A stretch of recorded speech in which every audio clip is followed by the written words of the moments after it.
All right, we'll go ahead and start, and hopefully Gary will make himself here. So it is 6:02 p.m. and I'd like to call to order the meeting of the Canandaigua Town Board for April 19th, 2021. And if you could all rise for the Pledge of Allegiance led by Councilwoman Linda Dvorak. I pledge allegiance to the flag of the United United States States of America, and to the republic for which it for which stands, it stands, one nation, nation, under under God, God, indivisible, with with liberty and liberty justice and for all. justice for all.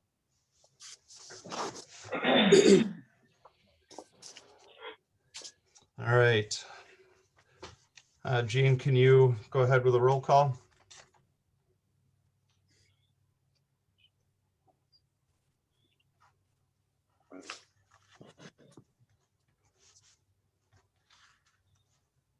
May not have heard you.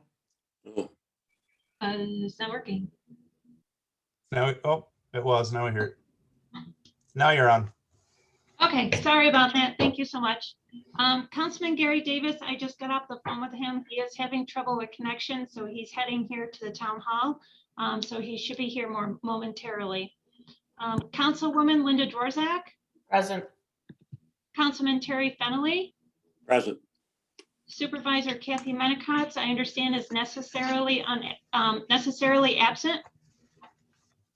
And Councilman Jared Simpson. Present. Jean, can you confirm that the meeting was properly advertised? Yes, it was. Notice was sent to the Daily Messenger. Okay, excellent. Now, this being my first meeting, I did have the birthdays all printed off, but of course, in my pile of things, I can't find them. So we will circle back to those. I'd like to draw your attention to attachment number 1 in the agenda, which is the written communications. Those are available online for anyone who would like to take a look at those. Now we go to our first privilege of privilege of the floor. I think I saw Marion in chat who said she would like to be heard.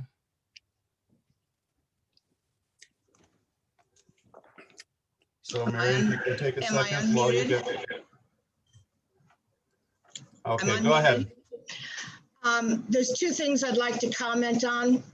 One is tonight you've got a public hearing and resolution regarding Chapter 152 of Town Code regarding allowing alcohol permits for town parks. And I have a concern about the wording. When I first spoke to Doug about this months ago, my daughter had had a wedding a few years ago, and we had to go up to Ontario State Park because at a wedding you want to have a toast for the bride and groom. The wording currently says for an organization, the permit would be available for an organization. I believe that it should be for a group or family, perhaps you could restrict it for significant events like a wedding, 50th anniversary, family reunion, something like that. But family major events. So that's my only comment on that. Number 2, had a very, very long agenda for tonight, including all of the attachments. It's 474 pages. That's a pretty long agenda. But I'd like to make sure that everybody reads page 68 of the agenda, which is an attachment. And it's a letter from Sarah Linda Hooker. And for those of you who don't know Sarah Linda Hooker, she's a historian. She's a conservationist. She's an environmentalist. And I'm going to just read one sentence of her letter, but I think everybody ought to read the entire letter. It says, the apparent willingness of the town board to ignore assessed value in pursuit of a parcel with an asking price at the far upper end of the market struck me as a serious mistake, undermining public confidence in the entire local assessment system and the good sense of our elected officials. I agree with her 100%, and I hope everybody reads her letter. Also, I wanted to note that I'm more than offended by those who favored the purchase, referring to those who were against the purchase of Tinchner Point as bullies.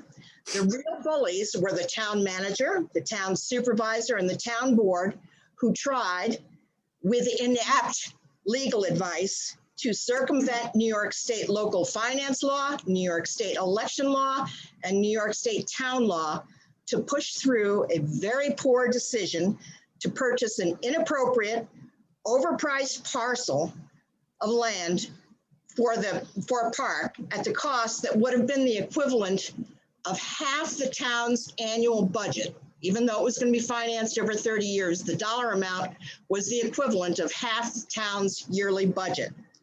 I'm very disappointed in all of them. They've wasted $12,000 You have 10 seconds left, Marion. that tonight has to be transferred because they would not listen to taxpayers. Motion. All right, thank you. Is there anybody else who would like to be heard?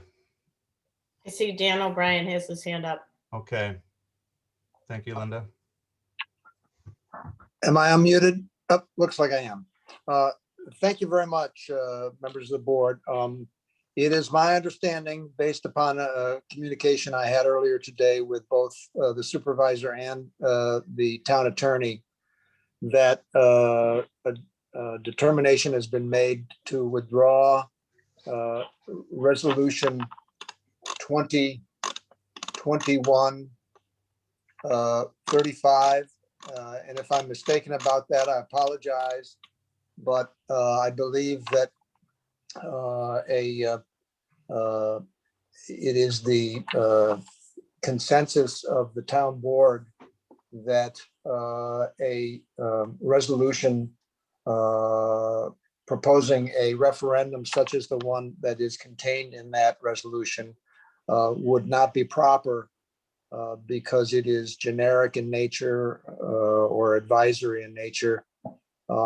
And because I know that there are a lot of people who have signed up for the meeting tonight exclusively to hear what the town has to say and what might be done with respect to that resolution, I'm wondering if that's something that we can have the town board speak to early on, notwithstanding the schedule that's set forth in the agenda.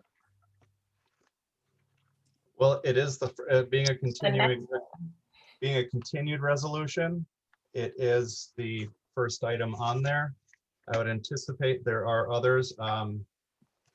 We do have our other public hearings. I will defer to my fellow board members if they would like to discuss that, or if they would like before the presentation, or if they would like to wait till the appropriate time in the meeting.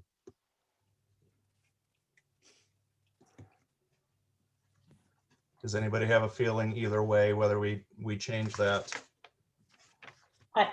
out of respect to Mr. O'Brien?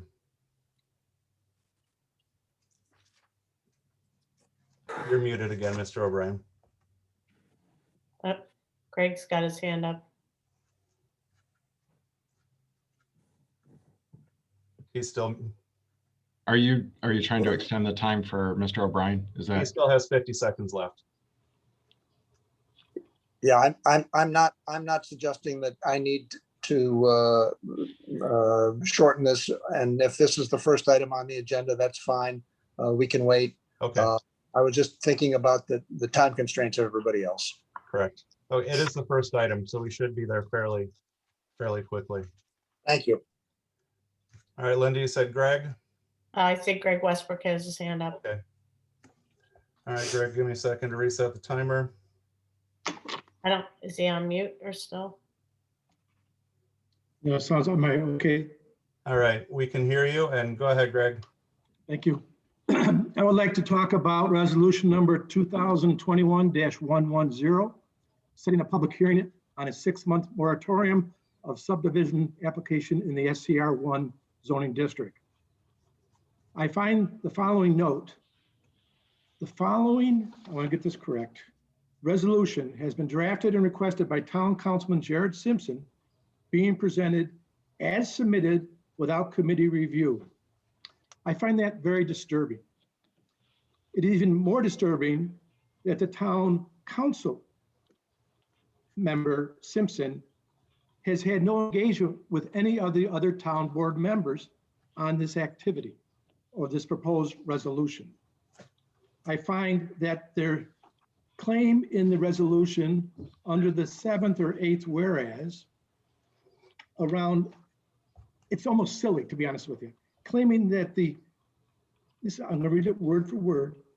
The town of Canandaigua contains some of the best agricultural soils in the world, the world.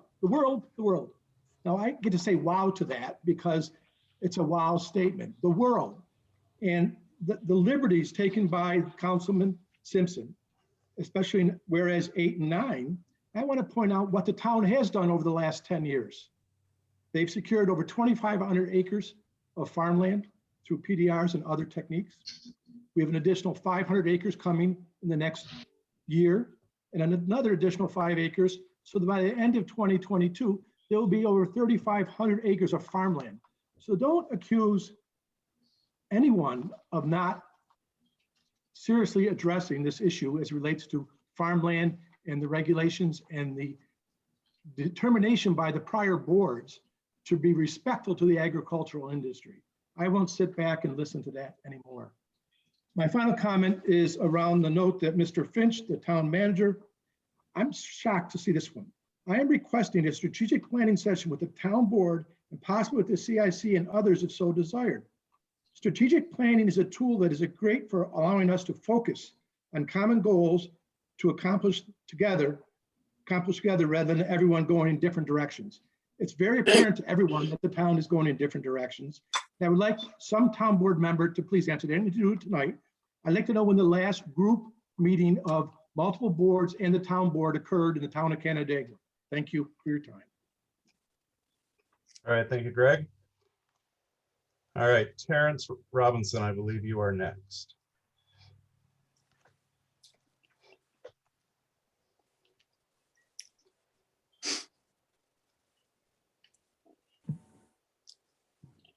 Terrence is unmuted, but I don't believe his volume is working or the microphone is not working.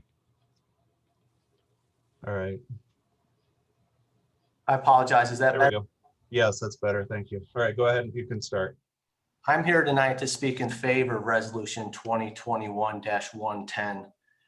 The SCR1 zoning district is a unique district in that it forms a buffer between the rural and agricultural parts of the town of Canandaigua and the more urban uses that you find in the city of Canandaigua.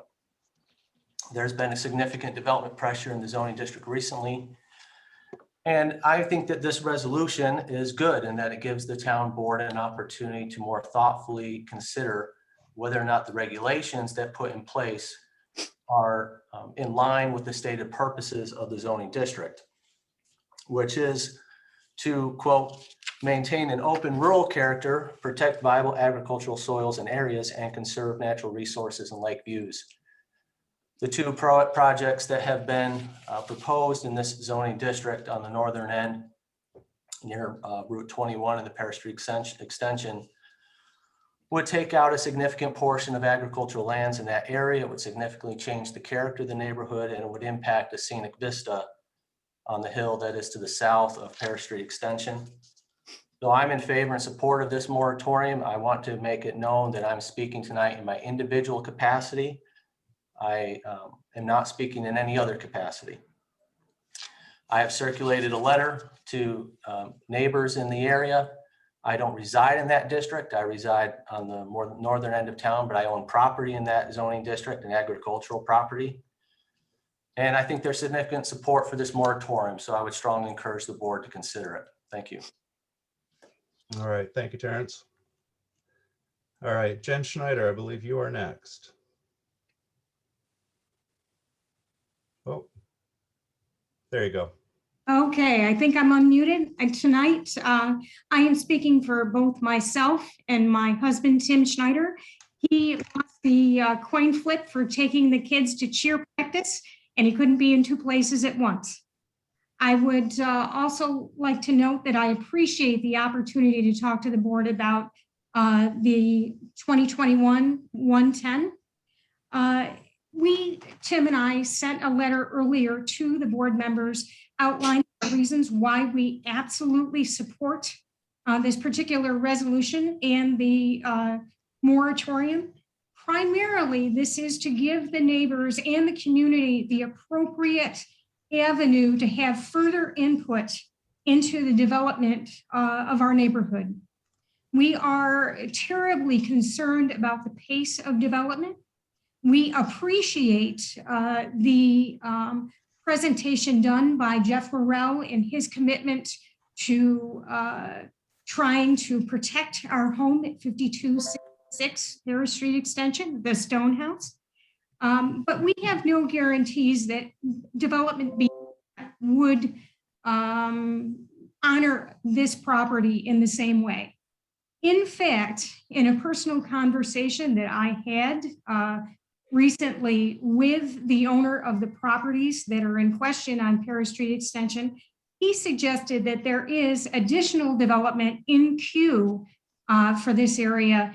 And I became very concerned about this because, quite frankly, probably due to an error, nothing intentional, we were not initially notified of Morrell development, even though we were a contiguous landowner. And while we were brought in after our neighbors had let us know of a planning board meeting and what was going on, and we watched a quality presentation from Morrell, I became very concerned about the pace of development and communication, particularly regarding the lands in SC1. Therefore, I really urge the board to literally take a breath. Let's have a conversation as a community and make sure that this development meets the needs of the residents. Please consider this in the spirit of collegiality and working together. Thank you very much. Thank you very much, Jen. Next up, I see Karen Parkhurst has requested a moment. So Karen, as soon as you're unmuted, I will reset the clock and let me know and you can begin. Okay, thank you, Jared. I too would like to speak about this same resolution. I agree with Greg Westbrook about it being initiated without previous discussion with the other town board members. And frankly, I can remember times in the past where things like this happened with the initiation by just one member of the town board. And in my opinion, this is not open government. We have a structure set up for introducing these things, and I think that needs to be followed. And I don't believe it was followed in this instance. Thanks, Jared. All right, thanks, Karen. All right, I believe that is it for right now. And thank you for everybody for speaking. You also gave me a Aaron chance. Mills has his hand up. Who else? Who has it up? Aaron Mills. Okay. Go ahead, Aaron. Thank you. Go ahead. Very much, everybody taking the time. I just wanted to bring everyone's attention to the CIC meeting from earlier in April that I listened to, especially about the first 15, 16 minutes where there was discussion about Tishner Point and how it was handled. I'd like everybody to know that what I think makes us so wonderful is we can disagree and have a difference of opinion, but respect one another. Mrs. Parkhurst, who I don't know, spoke on that meeting and discussed getting younger people involved. At one point, I think someone even asked Mr. Finch, maybe we should get some people both for and against Tishner Point.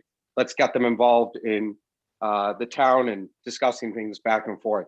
I'm relatively young, I guess, compared to a lot of people, and I'm raising my hand. I'm happy to get involved. We do want to be heard. We love Canandaigua as much as everyone else. So, Mr. Finch, you have my contact information. I know Tishner Point is behind us, but I welcome getting involved with Canandaigua in any way I can as a tax-paying non-resident. I guess that's what I would be. So there's lots of us out there. We'd like to be involved. We'd like to work together and have our voices heard respectfully and respect one another. Thank you. Thank you, Aaron. Is there anybody else who would like to speak? Or does anybody see any other hands out there? Okay, so since I had a minute, we pulled up the birthday list. So I know this is a little bit out of order, but I would like to recognize the following town employees who had birthdays this month. We have April 25th, Ron Bement, April 25th, Sarah Reynolds, May 4th, Kevin Pollock, May 8th, Brian Van Casely, Did I get it right? Van Castle. Van Castle.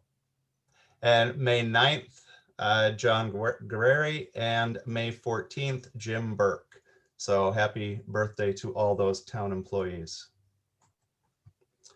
All right, so now that takes us to priority business, which is the County Road 28 sewer, and this was requested by Councilman Terry Fennelly. So go ahead, Terry. Okay, thanks, Jared. As many of you know, we have a sewer master plan that was put together a few years back and approved.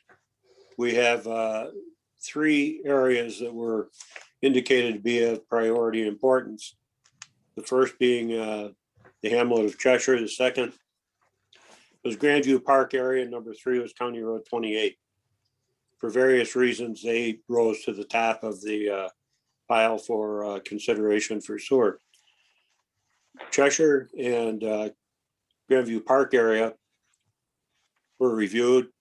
Preliminary plans were put together to give an indication of cost, and both of them proved to be cost prohibitive for the residents. There was very little support due to the fact that people just plain couldn't afford it. There wasn't enough grant money that seemed to be accessible to do this. And there are some questions as to whether everything that was indicated in the report was absolutely necessary. That brought us to the number 3 location, which is County Road 28. Some preliminary information was put together looking at a couple of different plans. In the original sewer master plan, there were, I think, 38 parcels identified as being in that plan. The cost for the individuals spread out over that same 30-year period of time was up in the area, I think, of $2,400 or $2,500 a year. So we had looked at, through the Public Works Committee, perhaps expanding that area and including more parcels in order to try to get the cost down, or it might be more palatable for people in that area. Greg Hoteling at MRB, our town engineering firm, had taken a look at that and put some numbers together. And we wanted to share that information tonight in an effort to get the town board to consider revising the adopted sewer master plan to include a much larger area in order to get a sewer district created in that area and get people off septic systems and into a sewer system. So Greg, I think you're there. If you could give kind of an overview of the different plans that were put together and let the town board know what, where we stand that way. Certainly. Yeah. There he is. Thank you, Terry. Yep, I'm here. Sorry. Yeah, so there's 2 separate things. The first one is the smaller district area, which was included in the master plan. It encompassed roughly 52 equivalent dwelling units, and it had a annual cost for sewer around $2,300. Now, based on the topography that's in this area and the siting of the pump station, it actually lended itself fairly easily to encapsulate basically the triangle area of County Road 28, Emerson, and Risser Road. And what that did was it added in, it doubled about the number of EDUs approximately. I think that the total in the larger district was about 98 EDUs. And generally speaking, there's some fixed costs that are associated with both these plans because we have to get the wastewater from the pump station, which is sited in the same location for both. It's at a low point, and then a force main that has to run down to connect to the county sewer. So there are some fixed costs associated with that. There's some operation and maintenance costs that are somewhat fixed costs as well. So to make the district more affordable, if we could consider the larger district area, we could take the EDU cost to around $1,900 a year. It's still a fairly expensive sewer district, but it may be more palatable than the 2,300 a year district, the smaller district that was proposed. So I think that the action we're asking for the board to do is to consider possibly amending the sewer master plan for the larger district. And then we can continue with the process of investigating and filling out the area here for the costs and whether or not there would be a likelihood to move forward with it. So Greg, what was the original like connection number in the first group as opposed to the second group?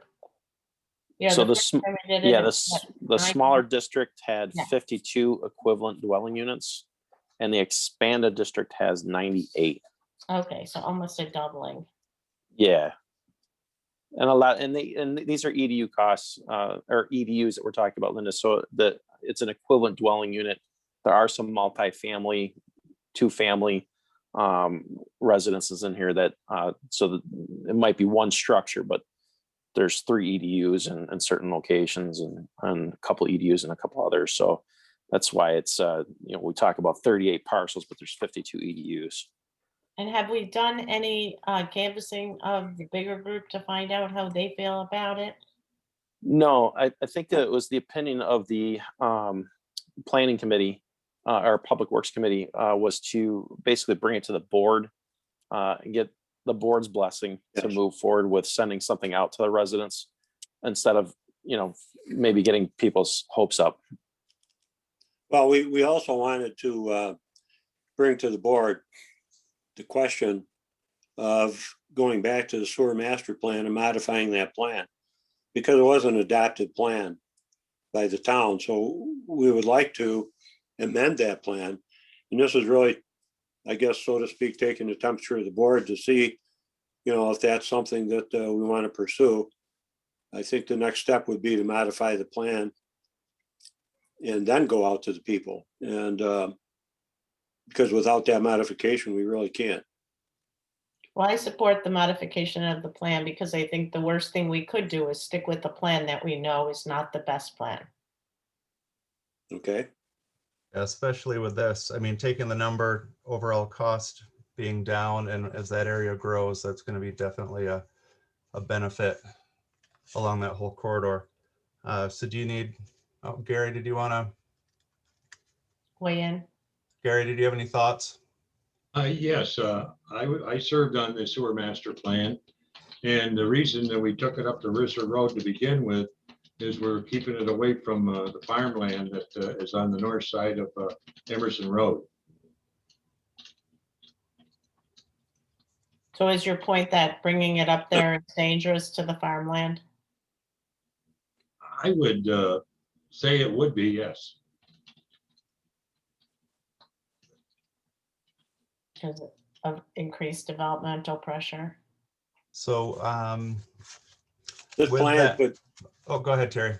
well, I was going to say that this plan, of course, could be expanded, further as more development might occur in that area. So now the intention isn't to invade farmland at all. It's to, try to alleviate a potential, problem of septic systems down the road. So. And So this does not take it past Emerson Road, right? Right, Terry? Correct. I mean, Correct. it stops right at, no, it's not. so it stops right at Emerson Road, right up there. But but you can see the line. Yeah, what you can't see with the district map is the kind of the topography. So like that triangle, the top part of that triangle actually is more or less a flat high area, and Emerson slopes away or down from both those locations. So it's hard to see an extension off of this without like there would have to be another pump station, I guess. But in that case, you'd have to probably upgrade the existing pump station that we're putting in if you're going to really bring in any sizable development.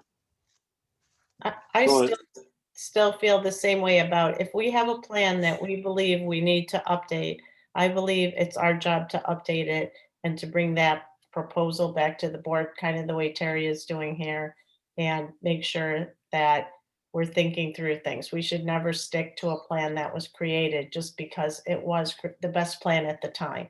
We should always look to do the best thing for the money.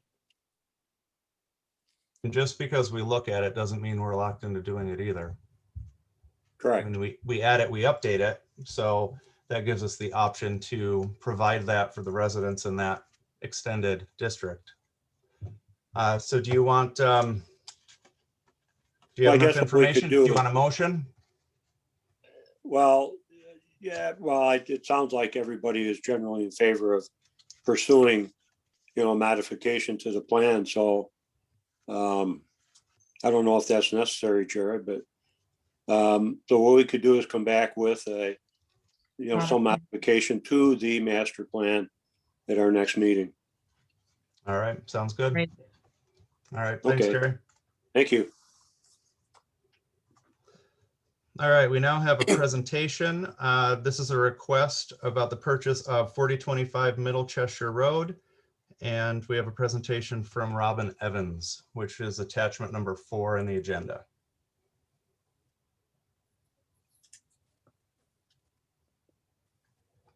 Good evening. Good evening.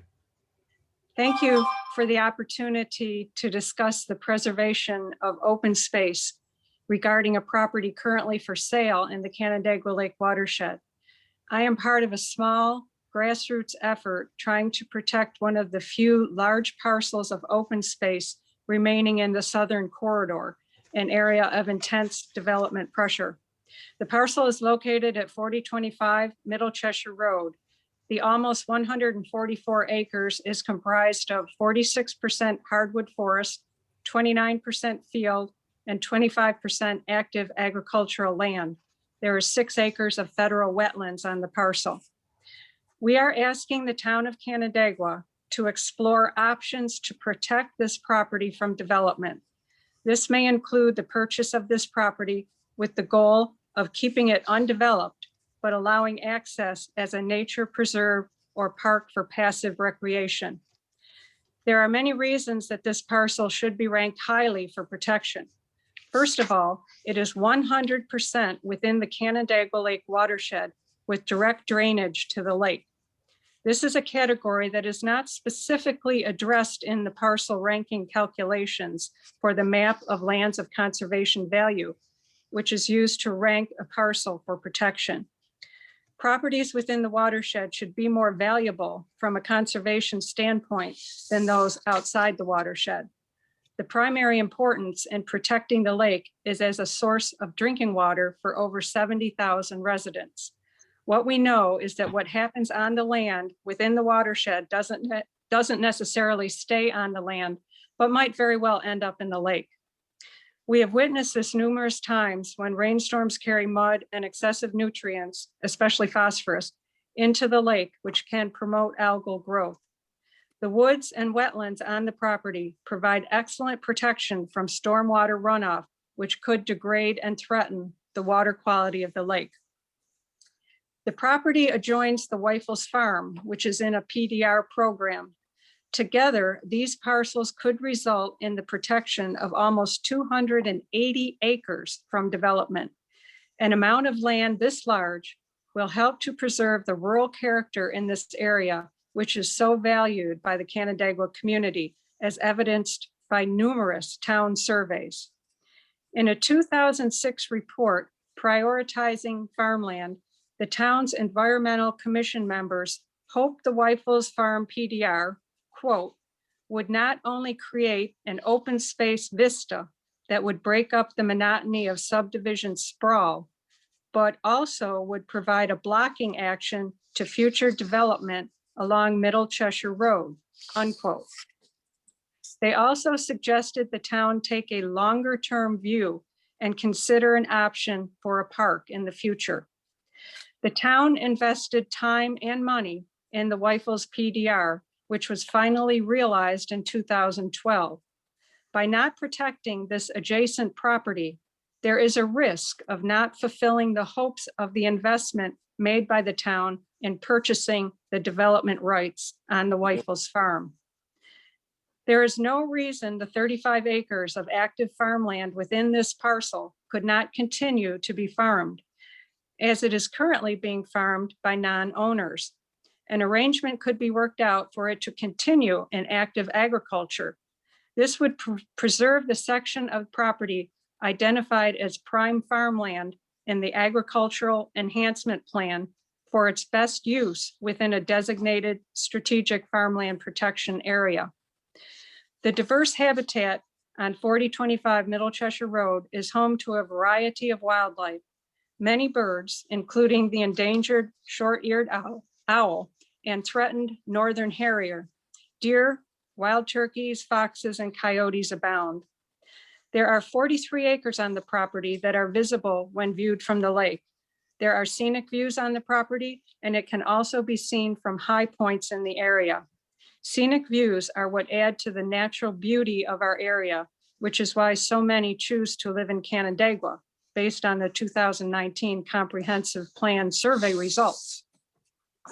Should the town opt for a nature preserve, the trails already on the property would encourage hiking, bird watching, snowshoeing, and cross-country skiing, providing enjoyment year-round for passive recreationists. Trails and parks also rank highly in town surveys for the question, what is missing in the town, closely following lake access. Last week, we delivered to the town over 80 signed statements of support from town residents and 12 letters of support from conservation-minded organizations and individuals. Many people we have talked with are passionate about protecting this amazing property. Again and again, the same comments and concerns recorded in the town surveys are echoed in those we contacted. The need to preserve open space, protecting the lake, expanding recreational opportunities, including hiking and biking trails, and the degree to which the beauty of the natural environment enhances their quality of life.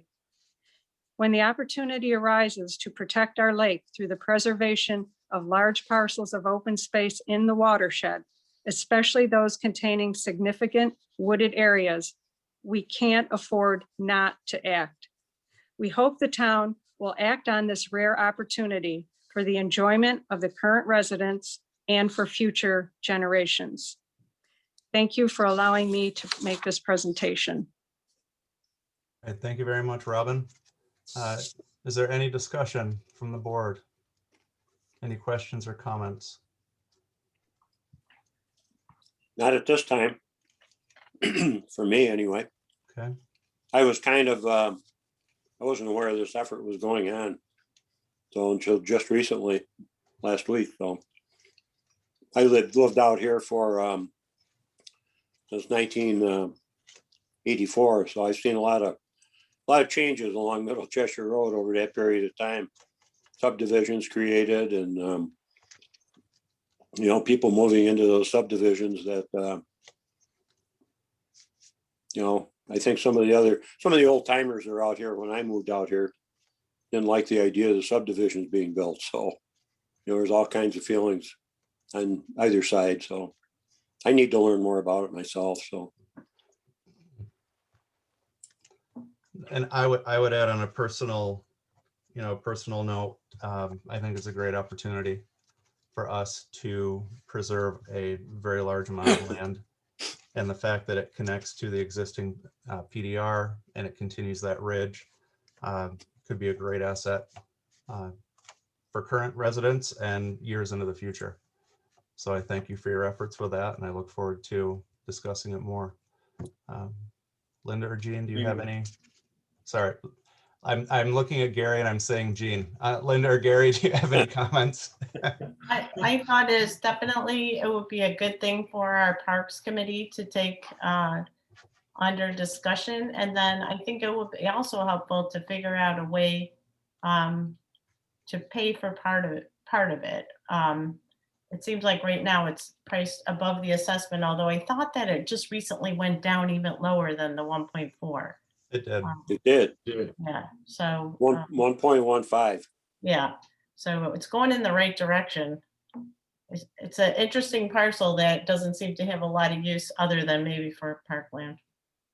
If the town moved forward, and I'm not saying yes or no on it myself at this point, but if the town moved forward, I would not move forward calling it a park. Because once you do that, that's the way it is forever.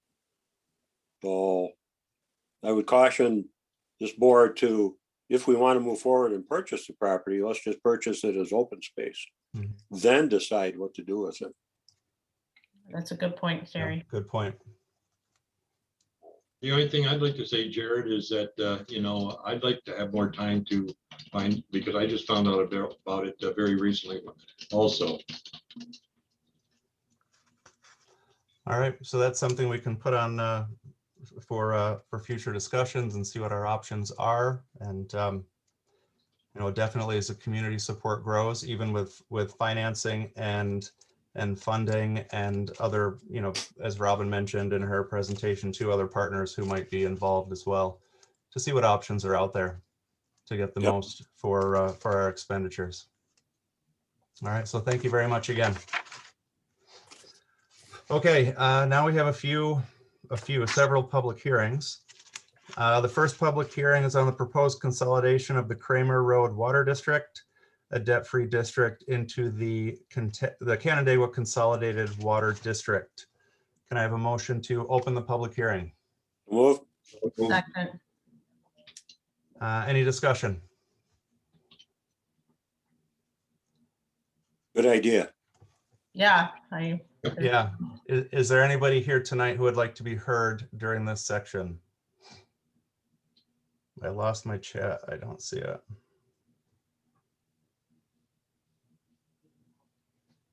Okay, I don't hear any comments and I don't see any. If any of you see any hands raised, please let me know. But with that, move to close. Can I get a motion to close the public hearing? so moved. Second. All in favor? Aye. Aye. Next is a public hearing on a proposed text code amendment and seeker determination of non-significance for Town Code Chapter 152-9, which would update language pertaining to the Town of Canandaigua Parks and Recreation. And this is pertaining to Resolution 2021-097. Can I get a motion to open the public hearing? So moved. Second. Okay. Any discussion? Marion, I see your hand up. All right, go ahead. Just once again, I think the wording should be changed instead of organization to family, or if you would like to restrict it to significant family planned events like a wedding, 50th reunion, family reunion, that type of thing. But families aren't organizations. And so I think the wording needs to be changed there. Okay, thank you. That was something, Jared, that was brought up also in the finance committee meeting. We were talking about the fact that people may not be able to have an alcohol permit for a significant event. And as I understand it, the issue was insurance coverage, that our insurance agency was requiring a certain level of coverage. But if that is the issue, perhaps we're able to change the wording so that anyone who can provide that level of coverage could obtain a permit. Yeah, I know that's one, and we're talking about a little bit early, but that is one concern that I had as well, is that we don't define what an organization is, who makes that up. And that's a good point, because I know the liability is one of the biggest concerns, and the need for that level of coverage might make it cost prohibitive to some. But we don't want to. But at least we don't want to drop. Yeah, we don't want to drop below that level of coverage to protect ourselves and protect the people who are enjoying the park. Well, you can always adopt this resolution and then look into it further in the future. Yeah. To expand it. Provide a comment on that for the town board. Just so you're aware, so this this section, and certainly there's been a lot of interest in this. We've been working collectively with the Parks Committee now for about 6 to 8 months, and a lot of back and forth on this. And specifically, our insurance company actually is recommending that we not allow individuals to, like, for instance, a wedding reception, to be able to serve alcohol in the town parks regardless of the insurance, because it puts the town at risk. So what they are recommending is that an organization, we can certainly further define what an organization is, but some sort of licensed organization that actually has the proper insurance requirements, that they would be the only ones allowed to consume and provide alcoholic beverages in the parks. So for instance, like for example, if the Chamber of Commerce wanted to rent the building for a wine tasting and provide and serve alcohol, that because it's a organization, that they would be able to cover that and really reduce the town's liability. Now that's the insurance. That's obviously, it's up to the town board, whatever the town board wants to do. But that's what the insurance agent specifically is recommending. We did have a discussion at Finance Committee relative to a definition of organization. Definitions for something such as organization has to be defined in section, or should be defined in section 117 of our town code. That's where all of our definitions are. We currently do not have a definition for organization. But again, it's really up to the town board, whatever you want to do. But the insurance company specifically is recommending that we not allow individuals or events such as weddings to consume or sell alcoholic beverages in the parks. I agree. And I think that was the intent of the ordinance committee also, is that it would just be for organizations like Doug mentioned. I guess I would wonder how other towns can do it. Do they? Well, I think one of Marion's comments was that she went up to Webster, and I know I've been to weddings at Webster Park with family catering kind of things. But I'm with Terry on what he said, is we shouldn't stop from passing this right now, but I feel like we could start to look into how we might expand it so that if we're out of sync with all the surrounding towns, that we can figure out what they're doing to protect themselves, and maybe we could do it too. The only other one I found, I called several about a year ago. The only other one I found close enough was Parenton. And I know that they have, many of the others don't allow anything, but I know that they're in their parks, they do. So it'd be interesting to talk to them and see. I think Pittsford and Mendon also do. Yeah. Okay, Marion, you still have a few, you have about a minute left, so go ahead. Ontario County Park in South Bristol allows, and there have been numerous events, whether it's been Republican Party or my daughter's wedding or lots of things, they allow alcohol at Ontario County Park. So perhaps we could look into how they do it. Okay. All right, thank you. Okay, Adeline is next, I believe. Hi, I just wanted to make a quick comment. Thank you, Jared, for introducing me. You could solve a lot of these issues by just requiring the use of a caterer or another organization that has a liquor license.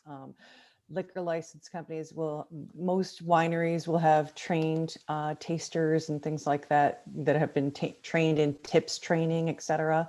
And I think that would solve a lot of the issue if you required a liquor license from whatever the organization was who's pouring the alcohol. Okay. All right, is there anybody else who would like to be heard in this public hearing? Anybody see any hands or chats? No. All right, can I have a motion to close the public hearing? So moved. Second. All right, all in favor? Aye. Aye. All right, next public hearing is on a proposed local law amendment and seeker determination of non-significance pertaining to the amendments for the Centerpoint Planned Unit Development PUD. And this public hearing pertains to resolution 2021-098. Can I have a motion to open the public hearing? So moved. So moved. Second. All right, is there anyone who would like to be heard on this public hearing?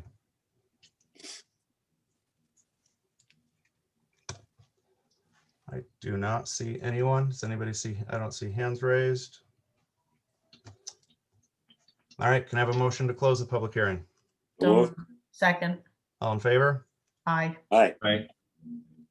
All right, our next one is a public hearing on a proposed text code amendment and seeker determination of non-significance for Town Code Chapter 220-77 that would modify existing language related to energy efficiency and light pollution. And this pertains to resolution 2021-099. Can I have a motion to open this public hearing? So moved. Second. Any discussion on this one? I'll give everybody a moment. All right, seeing none, can I have a motion to close the public hearing? Move. Second. All in favor? Aye. Aye. Next one, public hearing on the proposed authorization to allow the planning board the ability to grant up to a 15% increase in density associated with conservation subdivision for approximately 95 acres located on the southeast corner of County Road 32, Bristol Road, and State Route 21. And this is pertaining to resolution 2021-100. Can I have a motion to open the public hearing? Move. Second. All right, is there any discussion or anybody who would like to be heard? Oh, I see Jeff's hand is up. Don't worry, that timer wasn't for you, Jeff. That was That's all right. All right, go ahead. Good evening, everybody, and thanks for your time. For the board, I can certainly walk through the presentation this evening and then open it up to the public. Just from a process perspective, what I'll do is I'll go through the material very quickly so that everybody has the latest updates, and then update the town board with regards to discussions with the various neighbors.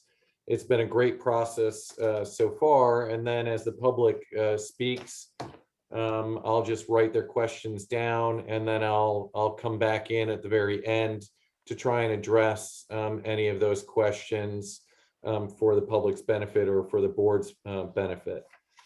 And I don't know who's controlling the presentation, but I'll say next slide when I get through that. So also knowing that we've got a big agenda, I'll try to be brief, because I think I saw a lot of familiar faces this evening. I have had the opportunity to go out and meet various neighbors that are joining the parcel, and I see some of their names and faces up on the board this evening. So I'll try and address some of that commentary as well. As I mentioned, the process up till now has been an excellent one. I can honestly say in the 25 years that we have been developing as a company, we have never achieved metrics such as what we've got proposed right now with this project, with respect to meeting specific town goals, meeting town board, planning board, environmental concerns, as well as addressing direct adjoining neighbors' concerns. So we're hoping that this is the best, certainly proposal that we've been able to put forth in our company's history. So what you've got before you right now, if you want to move to the next slide, I'll try and highlight some of the components. But in essence, it is 95 acres in total, and we're achieving a 76% open space metric on this parcel, literally 72 acres of preservation. And not only are we preserving 72 acres, but literally every one of the highlighted environmental features on this site are fully preserved. And we're doing it in such a way that we are creating very, very large open space blocks that are highly usable acreage for the benefit of the public in perpetuity. So just some of those highlights, obviously, are all of the woodlands are protected. There was about 7.5 acres on the site.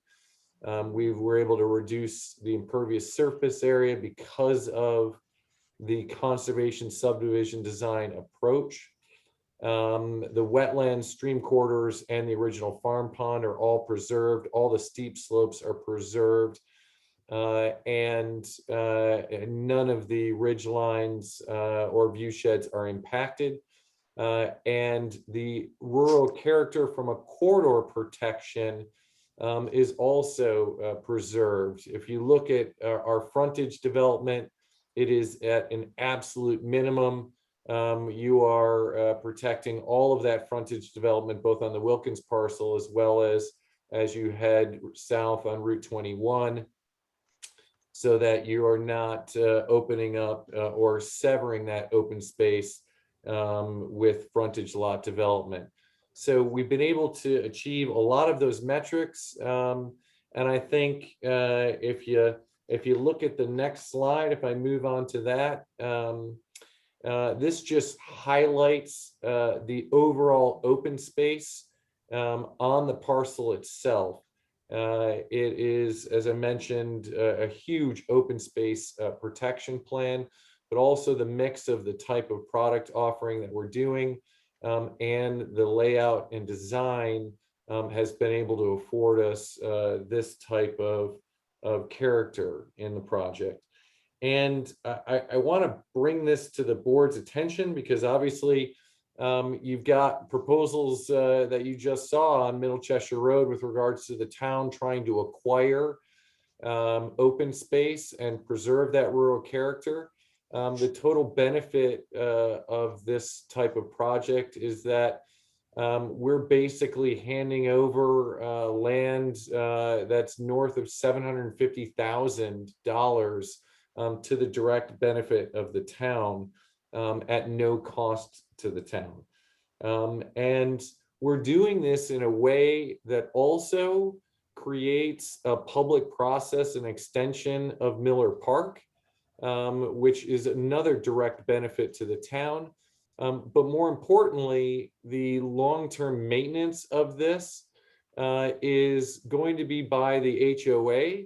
Obviously, we could offer this land in dedication, but that incremental incentive that is before the board this evening of those incremental homes really is a justification for me to put that maintenance burden on the HOA in perpetuity by explaining to those future residents that are joining within this community that that incentive and that HOA fee is got that extra element of onerous capacity in exchange for making those homes a little bit more affordable and taking care of those trails and open space lands for the public benefit. So in this example, we've got a scenario where all of that open space is preserved. The long-term maintenance and management of that is borne by the residents, and it is done so in exchange for the incremental density that we're asking for in that incentive zoning. And what I want to highlight also is that with or without that incentive zoning, well, ultimately, there is no particular benefit. It's only a loss if this incentive zoning process doesn't move forward. And what I mean by that is all of a sudden that land comes out of the public domain and the total gain of open space reverting from the 92 homes with the incentive zoning versus the 80 homes, which is the current allowable zoning, is only 1.25 acres in total. That's the total swing in acreage utilized through the incentive zoning capacity. Because what we ultimately do is we move those homes out of the S-curves in the middle, we reduce some of that road length and revert back to an 80 home configuration. And now that open space goes directly to the benefit of these residents and it doesn't open up into the public domain. And so I try to highlight that aspect for the town board, because it's a wonderful thing to be able to have all of these elements and then also not have the burden of long-term maintenance and management in exchange for those incremental units. And it puts it in perspective as to what this board is looking to approve with the resolution this evening. If you move to the next slide, this just demonstrates, and I want to highlight with regards to overall pace of development. You heard some comments earlier. This parcel was purchased a number of years ago. We purchased it because it has full access to sewer, water, gas, and electric. It was always slated for development, and we've actually completed a full approval process on this. So it certainly wasn't an unknown element of future development. And this just gives you an example of where the zoning is as it stands today at the 80 home configuration and a 40% open space metric. And if you can see the impact differential between the current zoning and a conservation subdivision design that we've got in place as proposed, it is a night and day differential between the two projects. You go from 40% open space up to 72%, and all of the elements with regards to buffering of the adjoining neighbors dissipate, and the open space functions as small pockets of open space instead of large contiguous blocks. So a really significant difference if you return to regular zoning instead of that conservation subdivision design layout. And then I'll go on to the next slide very briefly, because here I want to highlight a lot of the discussions that we've been able to have with the adjoining neighbors to say, how do we best be a good neighbor? How do we meet the criteria of what we're trying to accomplish with regards to the housing and the housing demographic, which is sorely needed in the town of Canandaigua, but also accommodate layout and design changes that address various resident concerns. So the first one I want to bring your attention to is discussions that we had with the bed and breakfast. Faye, I'm assuming, is on this evening, as well as Bob.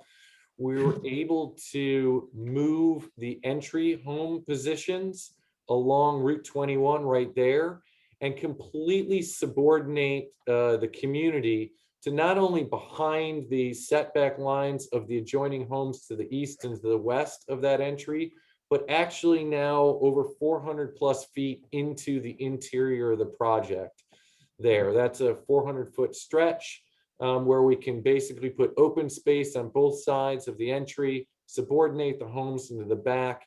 And it was excellent discussions between Faye and Bob, as well as the Ridley family to the east, to make those accommodations. We also discussed adding additional trees and buffering in any of those gaps around both of those entry points to the satisfaction of both of those families, so that we can continue to make sure that we accented that buffering.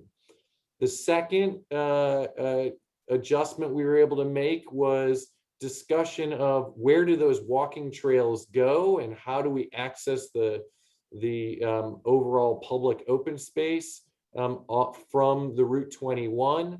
And there was discussion about moving that trail network away from behind the bed and breakfast, bringing that on an angle. This location is not finally determined because I want to make sure I accommodate the residents that are also along Route 21 to the south.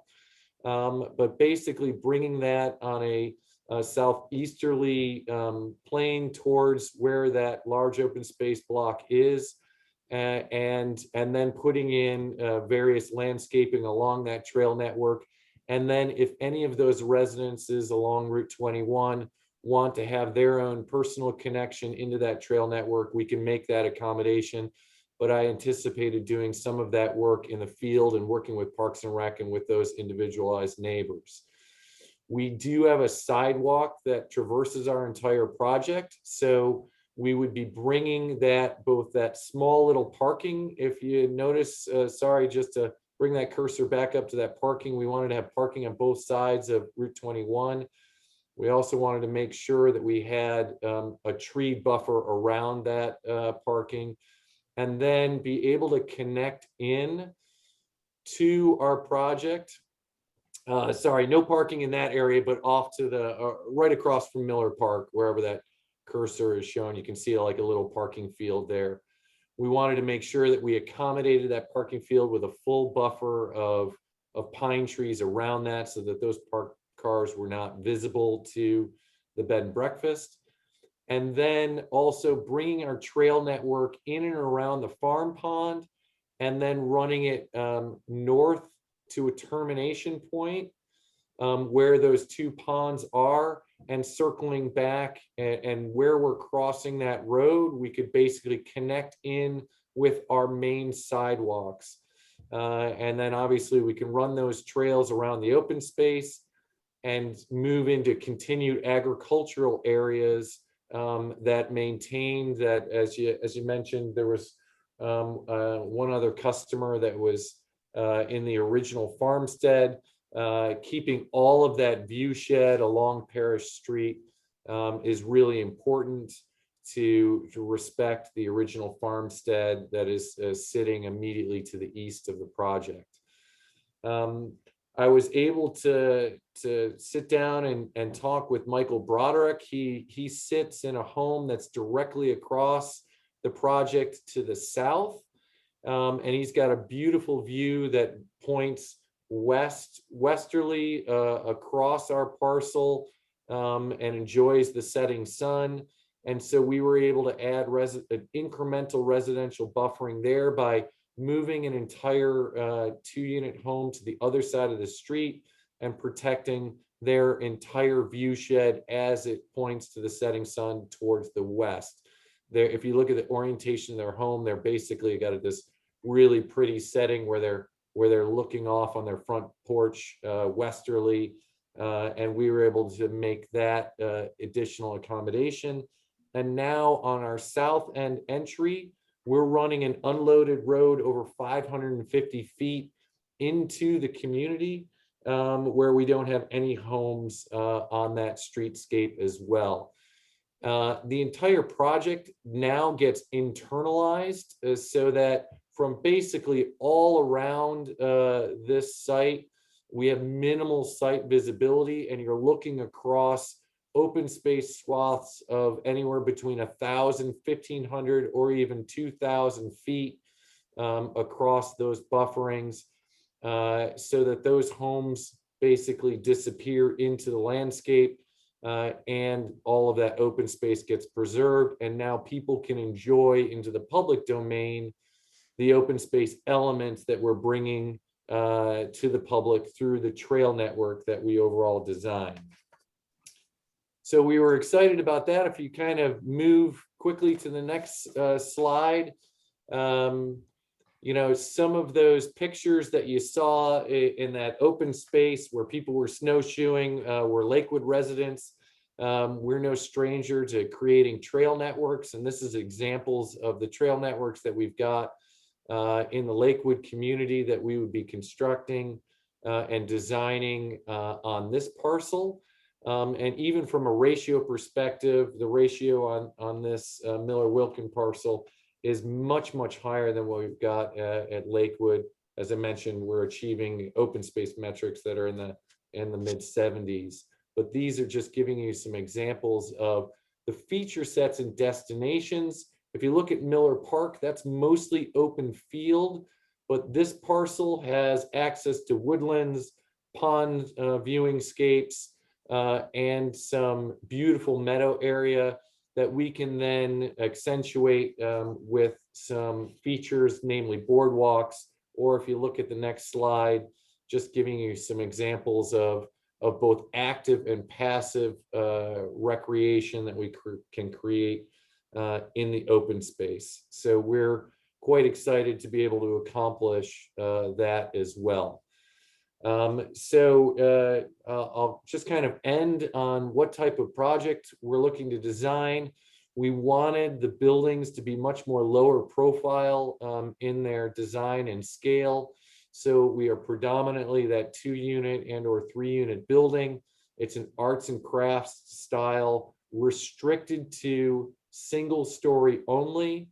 That means that it's 25 feet max height. It also ensures that the backyards have a minimal amount of quote unquote groomed landscaping. We only have 20 feet to the rear of these elevations, and those elevations in the rear are fully restricted. So there's no swing sets or outbuildings or sheds that can be constructed. And then it moves right into permanent conservation, open space with the full restrictions. And those conservation easements are all dictated with town restrictions on them in perpetuity for the life of this project. So I'll just end there, but I want to just comment on, again, in my 25-year history as a developer, I've never been able to accomplish all of these goals, as well as meet the respective neighbors and make adjustments and accommodations for those neighbors, while also still maintaining the objective of the community, because I also have to represent future residents of the town of Canandaigua that are your residents, that are empty nesters, that really need a home to live in. And I will, make a quick comment on even one of the residents that I spoke with, that is an adjoiner, had mentioned exactly what we were trying to accomplish. As you know, many single-family homes are built, but the empty nester category is not built, and the affordability in the town of Canandaigua and affordability in new construction is extremely lacking. So one of the residents had actually commented that they were looking at us as a long-term solution where they would be able to sell their home, which was a colonial, and yet move across the street and be in one of the empty nester homes and join in the community because of the ability to be close to their family in a multi-generational scenario, as well as be able to maintain that character because of the large amounts of open space. We've designed this with all of those elements in mind, but it's also a very appropriate parcel to be developed because it's one of the few parcels in the town of Canandaigua that has direct access to sewer, water, gas, and electric, which is the whole purpose of where development should take place. So I always try to highlight, as you balance all the objectives of what a town is trying to achieve, as you look at appropriate development within this corridor. So with that, I'll open it up to the rest of the public. I'll take notes, and then I'll jump back on to try and respond in kind as to how we're going to move forward. The town board has a resolution which authorizes that increase in density, but I also want to make a commitment to the public that does not end the process. It doesn't end here. We basically move forward into the planning board, and we'd be moving forward at that planning board level in multiple public hearings to work through additional concerns, work through traditional engineering, stormwater management, any concerns with regards to traffic would all be as part of that planning board process. So I wanted the public to understand that as well, that this is not the end of the process. It's really the beginning of the process, as the planning board will continue with its due diligence. So I'll take diligent notes, go quiet, and answer questions at the end. All right, thank you, Jeff. So is there anyone attending who would like to be heard for this public hearing? All right, I'd just like to make a point before we start. Jeff, at the beginning, you several times mentioned that this is incentive zoning. It's not incentive zoning. It's conservation subdivision. And for those people who are familiar with the terminology, it's just to point that out. All right, thanks, Terry. Okay, Dan, I believe you are up first. Dan Ridley. We have a couple Dans in here tonight. Hello, can you hear me? Yes. All right. Hi, I'd like to say hi to everyone and hello, Jeff, and I want to thank you for meeting with us. And you're really informative. And for what has laid out, I think it's great that I think you've enabled to have the best of both worlds, the one in your interest and on our interest and the surrounding people's interest. For what was laid out and what you've explained to us, it seems like it's the best option and very livable to our consensus over here in the Ridley block.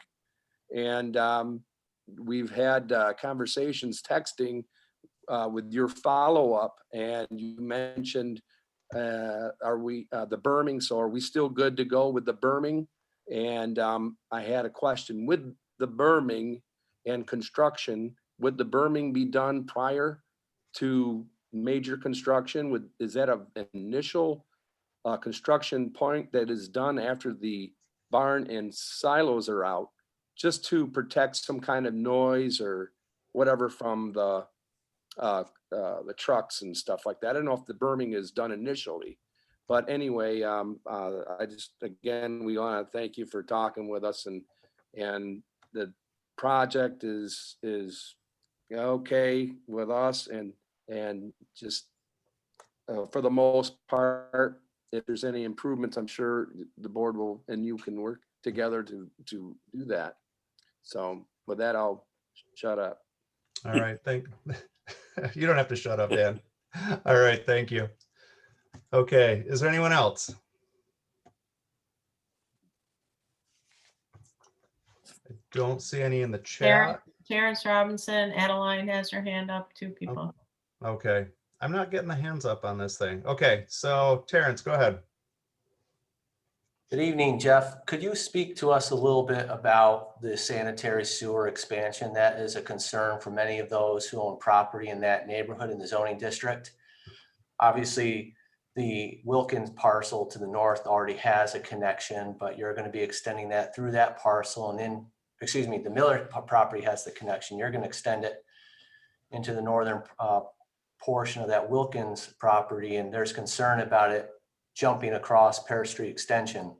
Could you speak to that and what plans you may have to limit or to stop the potential spread of sanitary sewer?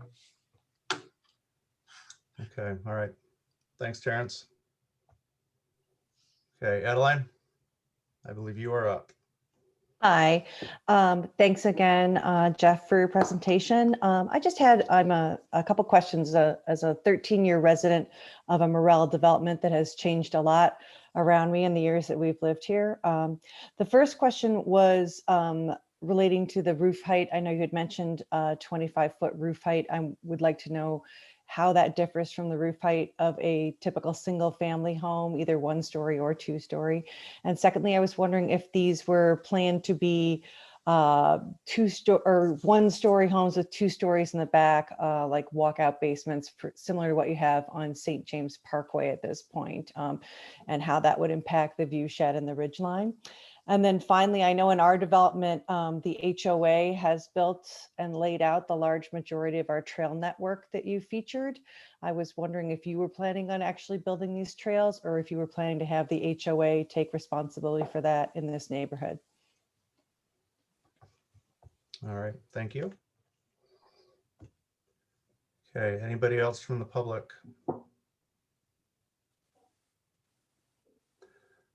Okay, do any of my fellow board members have any comments going forward? A couple things, Jared. I was just curious as to how potential residents are notified that this trail network and, active and passive recreation portion of this is communicated. How is that communicated? Is it in purchase contract? Is it heavily emphasized that you will be responsible ultimately for the maintenance of this trail system in the future? And another question is, if the HOA decides in the future, just too much work, What recourse is there? That's it. Okay, thanks, Terry. Okay. Linda, And let's, my question is relative to, I'm not sure if I read this somewhere or somebody mentioned it today, that in one of the developments, the HOA decided that they did not want to maintain the trails and they did away with some of those. Did that happen, or is that just a thought that it could happen? And could it happen? okay, Gary, do you have anything that you want to? At the present time, I want to see what Jeff comes back with for Okay. answers for some of the questions. Okay, I'd just like to take a minute and add, I don't really have any questions, just more comments. I've been talking to Jeff for quite a while about this, you know, and I've told him, you know, he knows from the very beginning, I wasn't really a big fan in the very beginning. I think he could tell, you know, I've told him several times, that's like, God, I wish they were all, you know, single family homes, but I understand where he's coming from and what he was doing. But I do want to say that through the entire process, I've met with him in his office. I have met with him with residents. And he has been very gracious. He has listened to their concerns. He has listened to their, you know, their wants and their needs. And at every step of the way, he has been very accommodating to that. And I just wanted to say I appreciate that. And I would echo what what the neighbors, you know, what people have said, that, you know, would they like to have this stay, you know, open forever? Probably. But as Dan said, and I would agree, this is the best of the best of both worlds for a process like this. And I just want to thank Jeff for that and taking the time to work with and listen to the residents. Does anybody have any other comments before we give a few minutes to Jeff to wrap things up? Okay. Oh, Dan has one more, a hand wave, so we'll cut you off for 30 seconds. Hey there, can you hear me again? Yep. I just wanted to say hi, Jared, Hi, Dan. and congratulations. Oh, yeah, thanks. That's it. All right, now your turn, Jeff. Okay, I'll go in order, starting with Dan's question with regards to the berming and trees, and this pertains to Dan, your berming and trees, or any other resident that needs particular plantings. We're happy to establish that as a first priority before any of the development begins.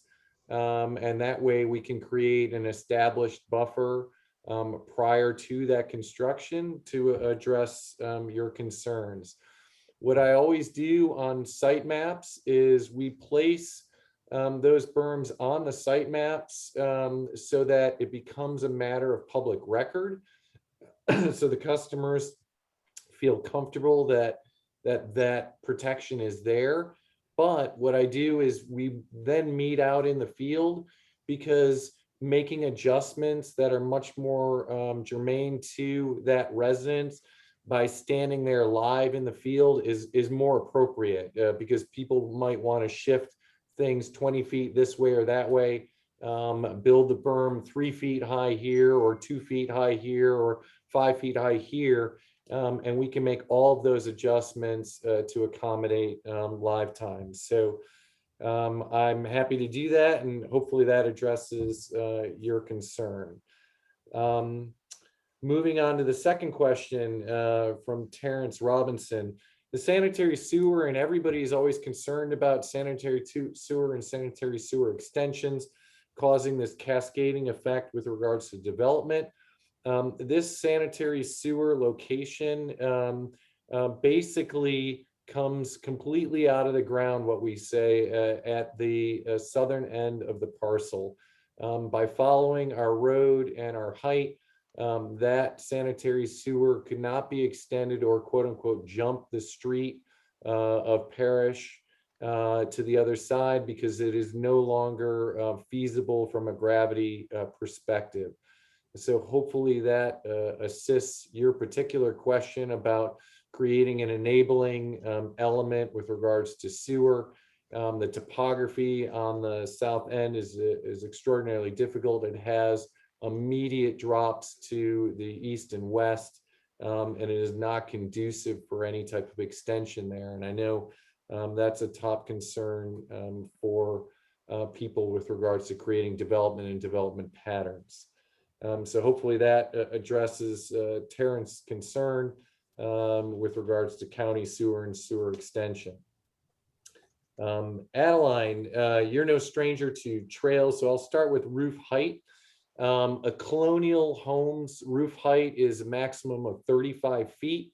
So this is a 10-foot mandatory reduction on the single family, but also with regards to the overall roof size and scale, because of these homes from a sizing and depth of them, the overall roof size is much smaller because we are in a 2-unit configuration of them.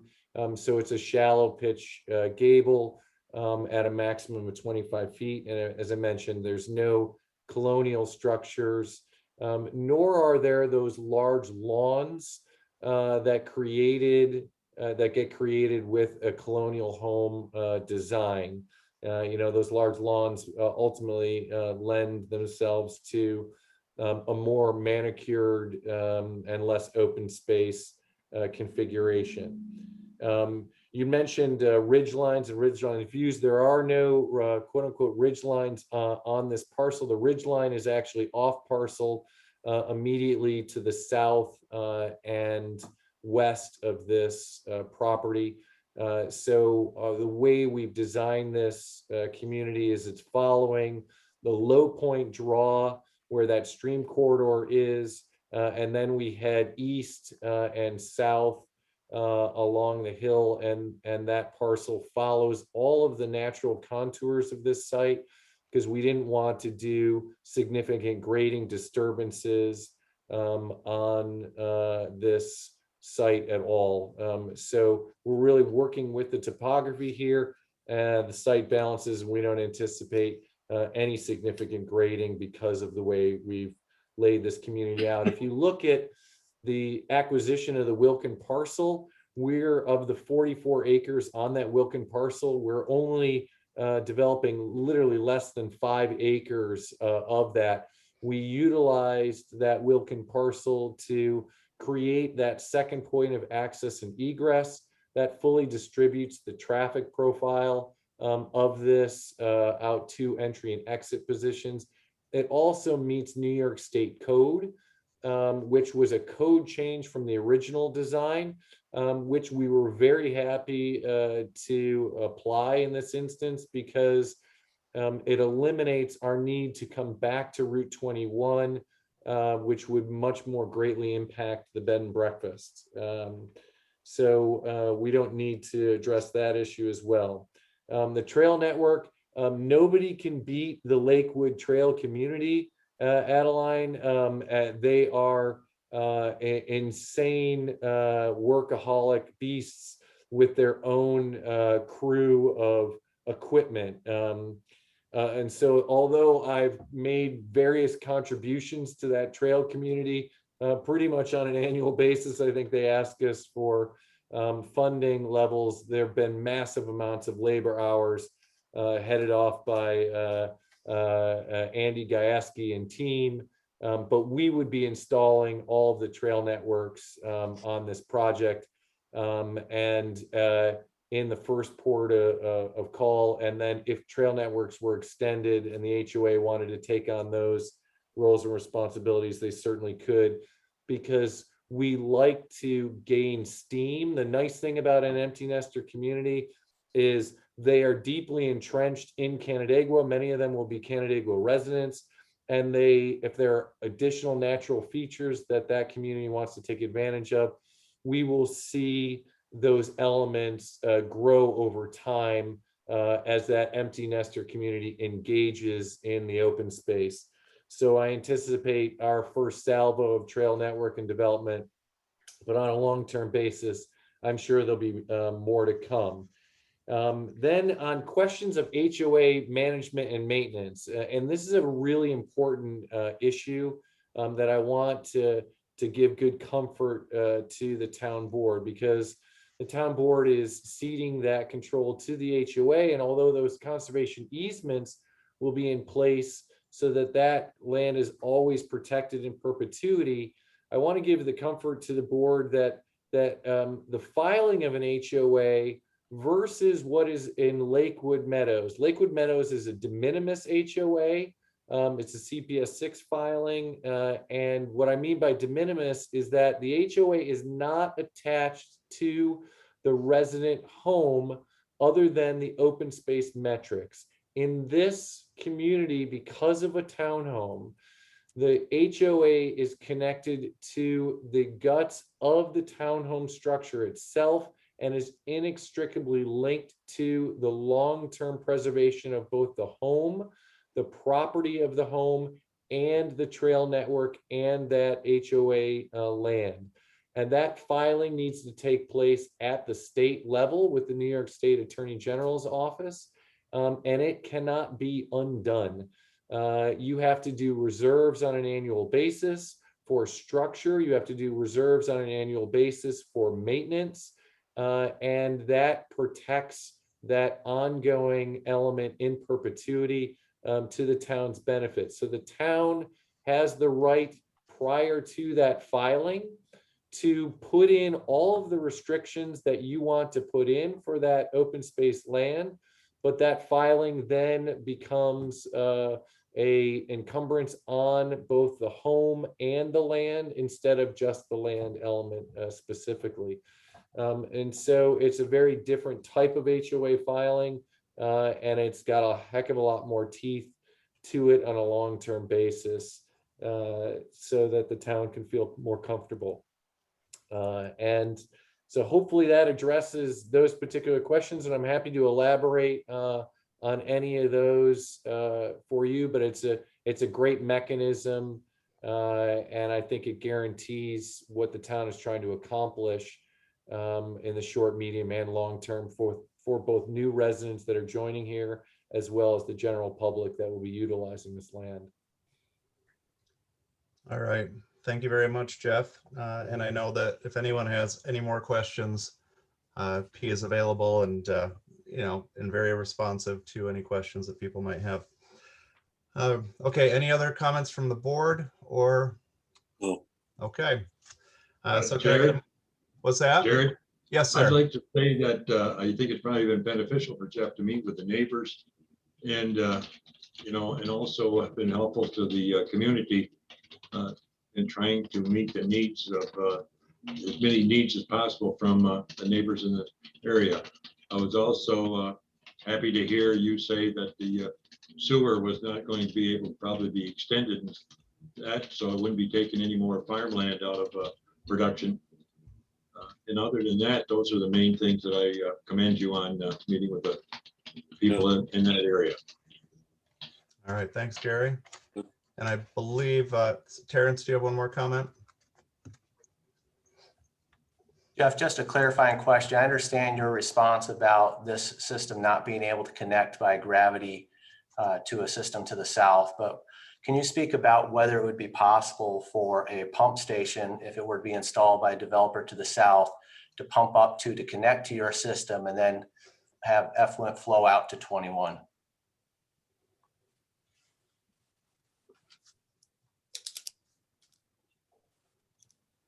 Sure. Let me try and address that question as well. Okay, so from a construction perspective, you can extend sewer anywhere at any point at any time from a physical infrastructure and construction perspective. So yes, the county could come in and say, okay, we're going to install 150,000. Pump stations are typically about 150,000 in incremental expense. Then you would need to do county planning and engineering around the addition of a pump station, but also, and I think more importantly, you would need to do county planning around capacity of that sewer system. So just so you're aware, from an extension capacity perspective, this project would basically take nearly 80% plus of the capacity of that current sewer extension. So now you have a secondary block of this project, both the cost prohibitive element, the Ontario County, which controls the sewer and sewer extensions, their strong reticent aspect of installing a pump station into their sewer, public sewer works, and then running into a capacity issue on that sewer extension because that capacity is highly limited. So the reality is parcels to the immediate south of this are looking at sewer and sewer capacity that would need to be extended from the Middle Cheshire Road area up and have to work through the engineering and design process of what that would look like and whether the county wanted to take a position and the town wanted to take a position from there. So I think very specifically addressing your concern and is this an enabling element of our sewer extension? And my assessment is it is not. Okay, all right, thank you. All right, anybody else who would like to be heard at this time? Just checking all the spots where people show up. All right, can I get a motion to close the public hearing? So moved. Second. All in favor? Aye. Aye. All right, so on one more public hearing. This is on the proposed text code amendment and seeker determination of non-significance for Town Code Chapter 220-9 relating to regulations applicable for manufactured housing standards, and this pertains to Resolution 2021-101. Can I get a motion to open the public hearing? So moved. Second. And I do believe, Gary, did you want to speak to this to start out? I do. We just had recently a couple items that were asked to be placed in this ordinance files code. And so therefore, since it's not correct the way it is right now being presented, I'm making a motion to table it indefinitely. Okay, I'll second your motion. okay. All in favor of tabling indefinitely? Aye. Aye. Aye. Okay, so this public hearing and this resolution is tabled indefinitely. All right, thank you, everyone. Okay, now on to reports of officials and department heads. I see Jim there. Jim, do you have anything to share? Nope, I'm all set. Any questions? I have none. It's gonna snow. Before opening it up, we'll move on. Thanks, Jim. All right, Pam, the assessor's report. Yeah, hi. I have submitted the report and I don't have any additional comments. Okay, thanks, Pam. Yep. Our new town historian, Leaf. Thank you, Jared. I just wanted to say hello to everybody, and I look forward to working with Supervisor Menakatz on the town board. I've met with Ray Henry twice now. I've met with Preston Pierce, and I'm starting to keep some office hours. I'm hoping to get my computer up and running here in the next week or 10 days, which will make things go a little more smoothly. I've identified a significant historic building which may exist on the edge of the town limits and which has kind of been lost to history. And I'm working with Preston on that. So hopefully something more on that next month. But I think that's it for now. I would just add that I think what Mr. Morell is doing from the standpoint of the town historian, I think it's really admirable to see that he's not disturbing the topography and that we're leaving as much open ground. That does bode well for any cellar holes of pre-existing historic structures or anything of that nature that we may want to investigate or preserve. So I thank him very much just as a resident and as town historian. That's all I have, Jared. All right, thanks, Leaf. planner. I know that we're talking about that later, but let's do planner / town manager. No, I don't have anything. I submitted my report. Happy to answer any questions. Okay. Hearing no questions. The financial reports are in the agenda from the supervisor, deputy supervisor. If anybody has any questions. Jared, I think. Jared, Town you clerk. skipped, Did I Missed skip somebody. Who did I skip? Oh, I checked you off before. See, I went and I called. Yeah. See, this wasn't going to be totally smooth. I'm sorry. Town You're clerk. fine, you're Jean, fine. Go ahead. no problem. I Rookie just wanted to mistake. know. Yep, exactly. I just wanted to announce that the online park reservation program went live on Friday. A press release was sent out today through all the town's social media outlets. So hopefully we can start getting people to find that link on our website and be able to utilize that new service that we're providing. All right, excellent. Thank you, Jean. And sorry for skipping you. It'll never happen again. Town board committees, finance, Councilwoman Dvorak. Nothing further. And Jared, I'm going to give you a little tutorial on how to say my name another day. Okay, so I'll just You're say Linda. pronouncing it in a new way that nobody else uses, so I just want to. Planning. Just one more comment. You already talked enough about County Road 28, but there will be some more information forthcoming, hopefully in the not too distant future regarding solid waste management practices in the county. The county will be hopefully sometime soon releasing their study, which will give us more guidance on, what we may need to do in the future. So that's it. Okay, thank you. Nothing for environmental ordinance. No, we don't have anything else. Okay, I don't know if I saw Chairman Euler here for the planning board.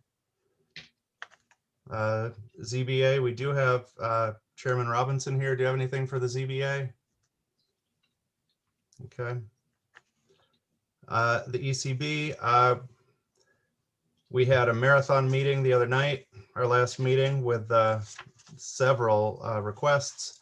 And we did at the ECB meeting pass a motion in support of the land acquisition along Middle Cheshire Road was one of the actions that we took at that meeting. The CIC, we have a representative from the CIC. I don't think we do. Parks and Rec. I don't know if I saw Chairman McNeil here tonight. I don't think so. Special Events Committee. I did not see Oksana. Agriculture. And then drainage, we don't have Chairman Euler. Okay, that takes us to our second privilege of the floor. Is there anyone who would like to be heard at this time?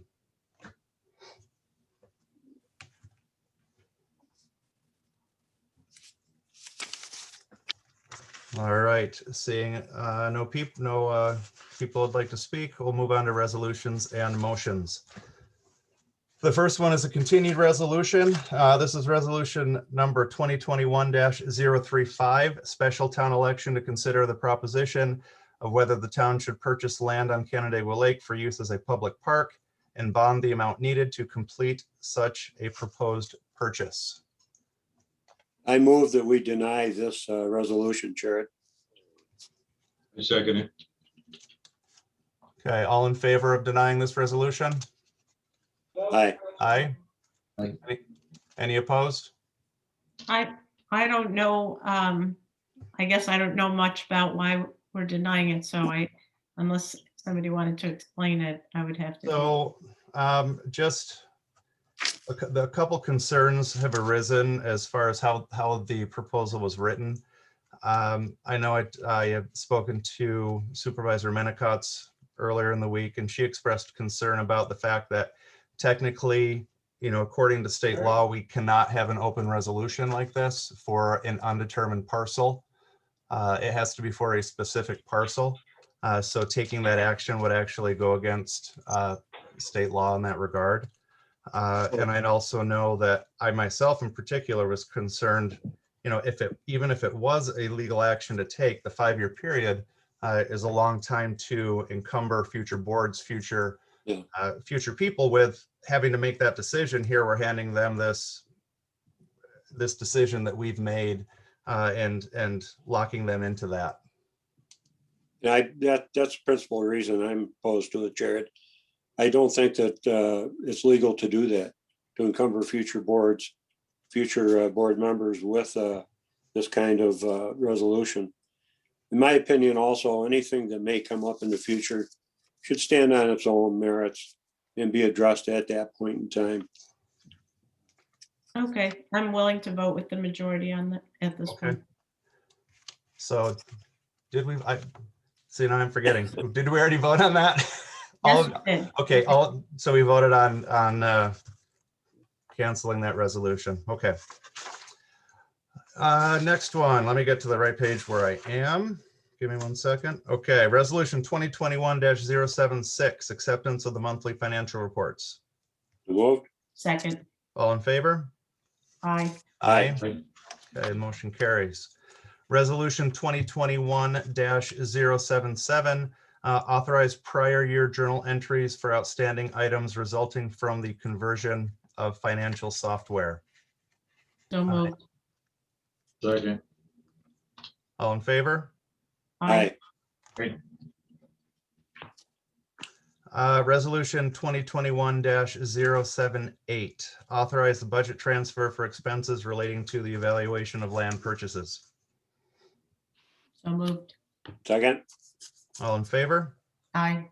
Aye. Aye. Motion carries. Resolution 2021-079, authorizing budget transfer for Kramer Road Water Main Project. So moved. Second. Any discussion on that one? All in favor? Aye. Aye. Motion carries. Resolution 2021-080, approval of credit card payment contract for park and recreation transactions. So moved. Second. Any discussion? All in favor? Aye. Aye. Motion carries. Resolution 2021-081, the amendment to the 2021 fee schedule. So moved. Second. Second. Any discussion? All in favor? Aye. Aye. Aye. Motion carries. Resolution 2021-082, authorization of Spectrum Enterprise Service Agreement for Internet at Outhouse in Ononda Parks. So So moved. moved. Second. Any discussion? All in favor? Aye. Aye. Aye. Motion carries. Resolution 2021-083, reimbursement for water charges. So moved. Second. Any discussion? All in favor? Aye. Aye. Motion carries. Resolution 2021-084, the authorization for the town manager to execute health insurance services for the 2021-2022 renewal cycle. So So moved. moved. Second. Any discussion on that?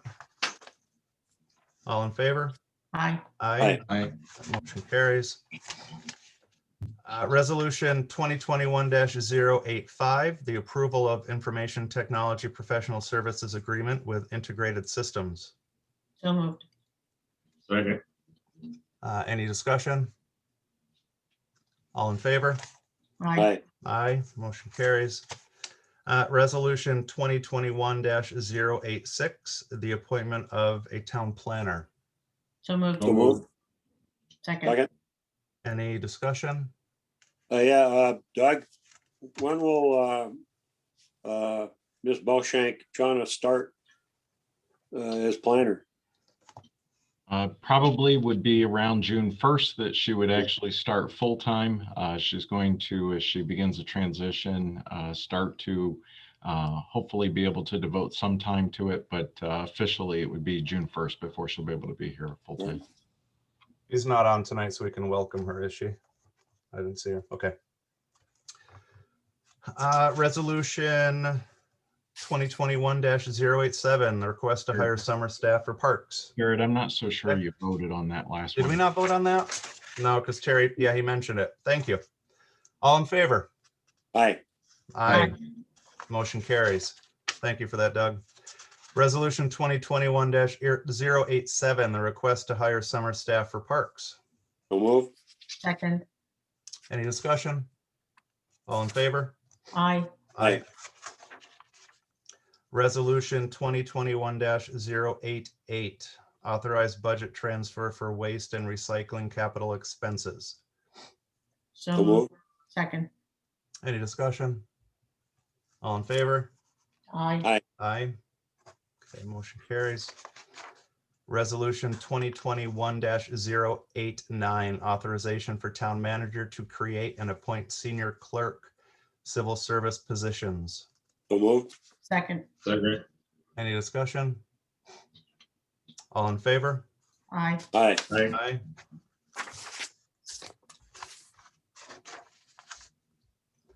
Resolution 2021-090, acceptance of the 2020 annual drinking water quality report. So move. Second. Any discussion? All in favor? Aye. Aye. Motion carries. Resolution 2021-091, approving final consolidation agreement for the consolidation of the Kramer Road Water District extension into the existing Canandaigua Consolidated Water District. So move. Second. Any discussion? All in favor? Aye. Aye. Aye. Motion carries. Resolution 2021-092, authorization for the applicant to make preliminary site plan application to the Town of Canandaigua Planning Board for a mixed-use overlay. So move. Second. Any discussion on this one? I had one question. I don't know. I'm just, do we have anybody from there here? Where here? I do not believe that we have. I don't think we have Brennan here tonight, do we? No, I don't believe so. Okay. All right, so my question is more directed to there, so I will hold off on that, on my question about that. Okay, all in favor? Aye. Aye. Motion carries. Resolution 2021-093, request to surplus transfer station equipment. So moved. Second. Any Just to be discussion? clear, this isn't Todd that we're surplusing here, so. No? Thank No. goodness. He stays. He's the mayor. All right, all in favor? Aye. Aye. Aye. Motion carries. Resolution 2021-094, the request to surplus highway equipment. So move. So move. Second. Any discussion? And this is where you say we're not surplusing Jim, correct? Yeah, Except he's off the screen, so I don't know. he's got to stay here. All in favor? Aye. Aye. Any opposed? Motion carries. Resolution number 2021-095, Outhouse Park West Park Improvements Project, seeker lead agency and determination of significance resolution. So move. Second. Is there any discussion? All in favor? Aye. Any opposed? Okay, the motion carries. Resolution 2021-096, requesting the lowering of the 55 miles per hour posted speed limit on the western portion of the Canandaigua Farmington Town Line Road between the intersections of State Route 332 and New Michigan Road to 40 miles per hour in conjunction with a similar request from the town of Farmington. So So moved. move. Second. Second. Any discussion? All in favor? Aye. Aye. Any opposed? Motion carries. Resolution number 2021-097, seeker determination of non-significance and adoption of a text code amendment to Town Code Chapter 152 Parks and Recreation. So move. So move. Any discussion? I would like to note that we we do want to address organizations. And we also need to clarify, I would say we need to clarify where in the parks that would be allowed. Because as I looked through, I was trying to find where specifically, if this is allowed, where it would be allowed in the parks, restricted to the buildings that are being rented, or how that would work and function. Yeah, good point. So are you suggesting that we don't go forward with this? I would just I think we can, like we said, we can define organization. We need to define that in our code to begin with. We do need to make sure we're in line with what our insurance carrier says, because they make the rules and we have to follow those rules. But I would also like to see either an amendment to this, or know that as the Parks and Recreation Committee crafts this, and we finally craft the law, that we designate and explain where this will be allowed. Has there been any discussion by the Park and Rec Committee that you're aware of, or Doug, are you? Yes, so it's any place where we have a facility. So that would be, obviously at Ononda, it would be a classic example. We have Gorham Lodge, we have Crouch Hall.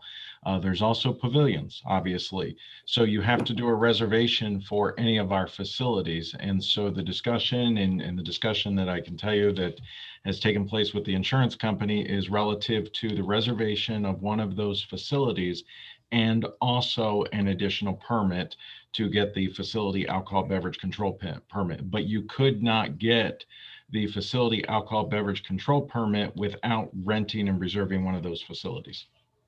So could people walk from one facility, let's say they're walking down towards the waterfront? Has the insurance company rendered a decision on that? Would that be allowed with a container? So the discussion with the insurance company was, because our law would require that the person who's actually getting the permit to be on premise, that would be the person who is representing the organization who is responsible. So yes, I guess theoretically somebody could, because it's associated with the facility, they could walk, for instance, down to the waterfront, I guess, theoretically with it. And that's a great question, Jared, and we probably have to dig into that a little bit more. But ultimately, the organization and the person that's on site is responsible for it. Okay. So additionally, the organization will be indemnifying the town. So if one of their guests is walking with an alcoholic beverage and becomes intoxicated and slips and falls into the lake, the organization will bear the responsibility there. There's a decorum issue, I guess, for the town. You don't want drunken, rowdy parties at your town parks, not for the liability problem, but for general perception. But from a liability standpoint, the organizations will have insurance coverage that the town clerk will insist on seeing, and will insist on, that the limits are adequate and that it covers this type of event. So the person on site from the organization will have to, make sure everyone behaves themselves so that the organization doesn't incur liability. That's my take on it. Okay, so yeah, that's where my primary concern is with it, is like you're saying, Chris, from that the decorum side of things, where you don't want a family renting a pavilion, renting a cabin down by the waterfront, and then have some rowdy activity going on. And I know that we have laws to regulate that, but we're opening ourselves up for the more possibilities of needing to regulate that.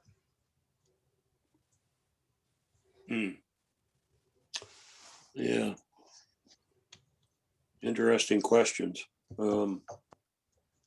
So as we've discussed it more, I would probably I'd be more careful. I'd be more comfortable if that was in there going forward, and that we knew it was in there. We know that there are laws there, but again, we need to have it spelled out in here. So are you saying you would like to table it, or what are you trying to do? Well, because if we table it, then we come back to the same one. I'd like to send it back and say, hey, can we have more more direction as far as, organization and where they would be restricted to with their beverages that are now allowed in the park. Does that sound reasonable? Yeah, as you think about it, it's, just thinking of Onanda, someplace like Crouch. If there was a wine tasting there, should it be restricted to the building or X number of feet outside the building? Or, there are some other questions that come up, I guess. Yeah, I think it needs a little bit more work. So anybody else have any comments on that? What would be the best procedure to send this back to the Park and Rec Committee and ask them to flesh it out a little bit more? And I don't know when, I can't offhand remember when they meet again, but The end of the last week of the month. So they'd be meeting next week. Prior to the next meeting. So if they could take a look at this and give it more definition and come up with answers to these questions and resubmit it for our May meeting, we'd still be able to put something like this into effect for the summertime. Exactly, into the summer. Yeah. So we can We lay would make a motion to continue the public hearing. Yeah. Reopen and then continue the Yeah, public so hearing. we will, so therefore I'll make a motion to we want to reopen the public meeting now. Is that what you're saying, Chris? Yes, and then to make a motion to reopen and continue. Okay, can we get a motion to reopen the public meeting? So moved. Second. And then we will continue the public hearing, to next month. So can I get a motion to continue the public hearing to next month? So moved. Second. All in favor? Aye. Aye. Aye. Any And opposed? for the record, those votes were for both. The one vote was for both motions. Yes. Yes. Gary, did Gary vote? Yes, he did. Okay. He's got the prime spot to get his votes. His vote gets cast first every time. No, no, no, It's gonna be Gary. no. Got to make up for being late. Okay, so we will continue the discussion on this resolution at our next meeting. Resolution 2021-098, secret determination of non-significance and adoption of a text code amendment to town code that would change the language for the Center Point PUD planned unit development. Second. Any discussion? All in favor? Aye. Any opposed? I'm an aye for being in favor as well. I forgot to vote. Any opposed? Okay, motion carries. That will be local law number 3. Number 3. Correct. All right.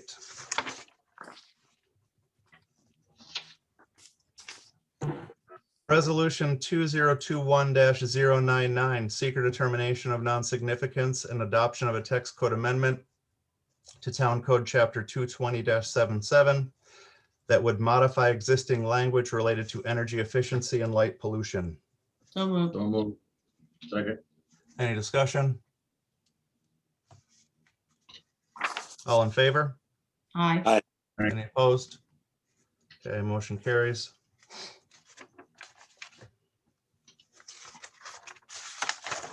Did I skip one? That's local law number 4. That's number 4. Correct. And that was Resolution 2021-100, authorizing density allowances in a proposed conservation subdivision, Miller Wilkin County Road 32, Bristol Road, State Route 21. So moved. Second. Any discussion? All in favor? Aye. Aye. Aye. Any opposed? The motion carries.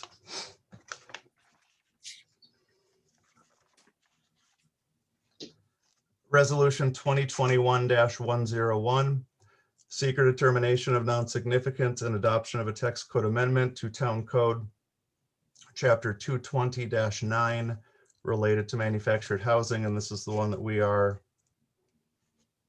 It's withdrawn. withdrawing. Okay. Resolution 2021-102, Lincoln Hill Farm Catering Incorporated Alcoholic Beverages License Notice. So moved. Second. Any discussion? All in favor? Aye. Aye. Aye. Aye. Any opposed? Motion carries. Resolution 2021-103, authorization for the town assessor to begin the 2022 reassessment. So moved. Second. Second. Any discussion? All in favor? Aye. Aye. Any opposed? Motion carries. Resolution 2021-104, acknowledging the inclusive playground fundraiser sponsored by Dream Big Inclusion in Motion to be held at Outhouse Park. So moved. Second. Any discussion? All in favor? Aye. Aye. Any opposed? Motion carries. Resolution 2021-105, approval of a tree planting at Outhouse Park in honor of Arbor Day 2021. So So moved. moved. Second. Any discussion? What kind of tree? It's a good question. It should be one that's not susceptible to all these invasive critters that we have now, so. I don't know what that is. Artificial? I think that's a technical term, critters. So we'll put that, I don't know where that is. I don't think we define critters in our code. All right, all in Add it to- favor? Oh. Aye. Aye. Aye. Any opposed? Motion carries. Resolution 2021-106, designating the month of May as Community Involvement Month. So moved. Second. Any discussion? All in favor? Aye. Aye. Aye. Any opposed? Motion carries. So here we go. Let me see if I do this right the first time. I propose to block resolution 2021-107, 108, 109. So moved. Second. All in favor? Aye. Aye. And all in favor of a motion to approve resolutions 107, 108, and 109. So moved. So moved. Second. All in favor? Aye. Any opposed? Okay, motion carries. Resolution number 2021-110, setting a public hearing on a 6-month moratorium of subdivision applications in the SCR 1 zoning district. Can I make a suggestion? Yes. If you add a be it further resolved paragraph that says the town board directs the town manager and the town attorney to work with the ordinance committee to prepare a local law for the proposed moratorium, then you would be all set to have a public hearing on the issue of a moratorium next month, at which point you could set a public hearing on a local law for a moratorium. It would be 2 months away from now that you would be passing a local law for a moratorium, which in this case generally won't matter because any approvals or any permits that would be subject to the moratorium wouldn't be applied for until after the moratorium. So with that, I guess with part of that, I'd be interested to know, I mean, I think this is something that is good to have a discussion about. A couple things. I'd like to know where the feeling is about having that idea of a moratorium. But before that, you know, just real quick, where I was coming from and creating this resolution, the idea of our ridgeline protection came from, several months ago, a conversation with our town manager about concerns that we have our ridgeline guidelines, but they're not being followed, and we need to strengthen those, and we need to codify them, especially along Middle Cheshire Road, that whole corridor. Looking at our ridgeline guidelines, buildings should be set back from a ridge top at a distance that allows the natural topography and vegetation to screen structures. In addition, development should not occur in exposed ridges or rock outcroppings. Roof lines should not project above the natural ridge line or disrupt the natural slope of the hillside.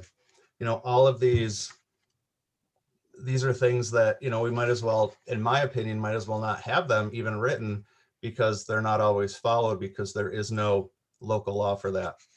I know that the committee worked on this before. I know there was a consultant hired to come up with some ideas.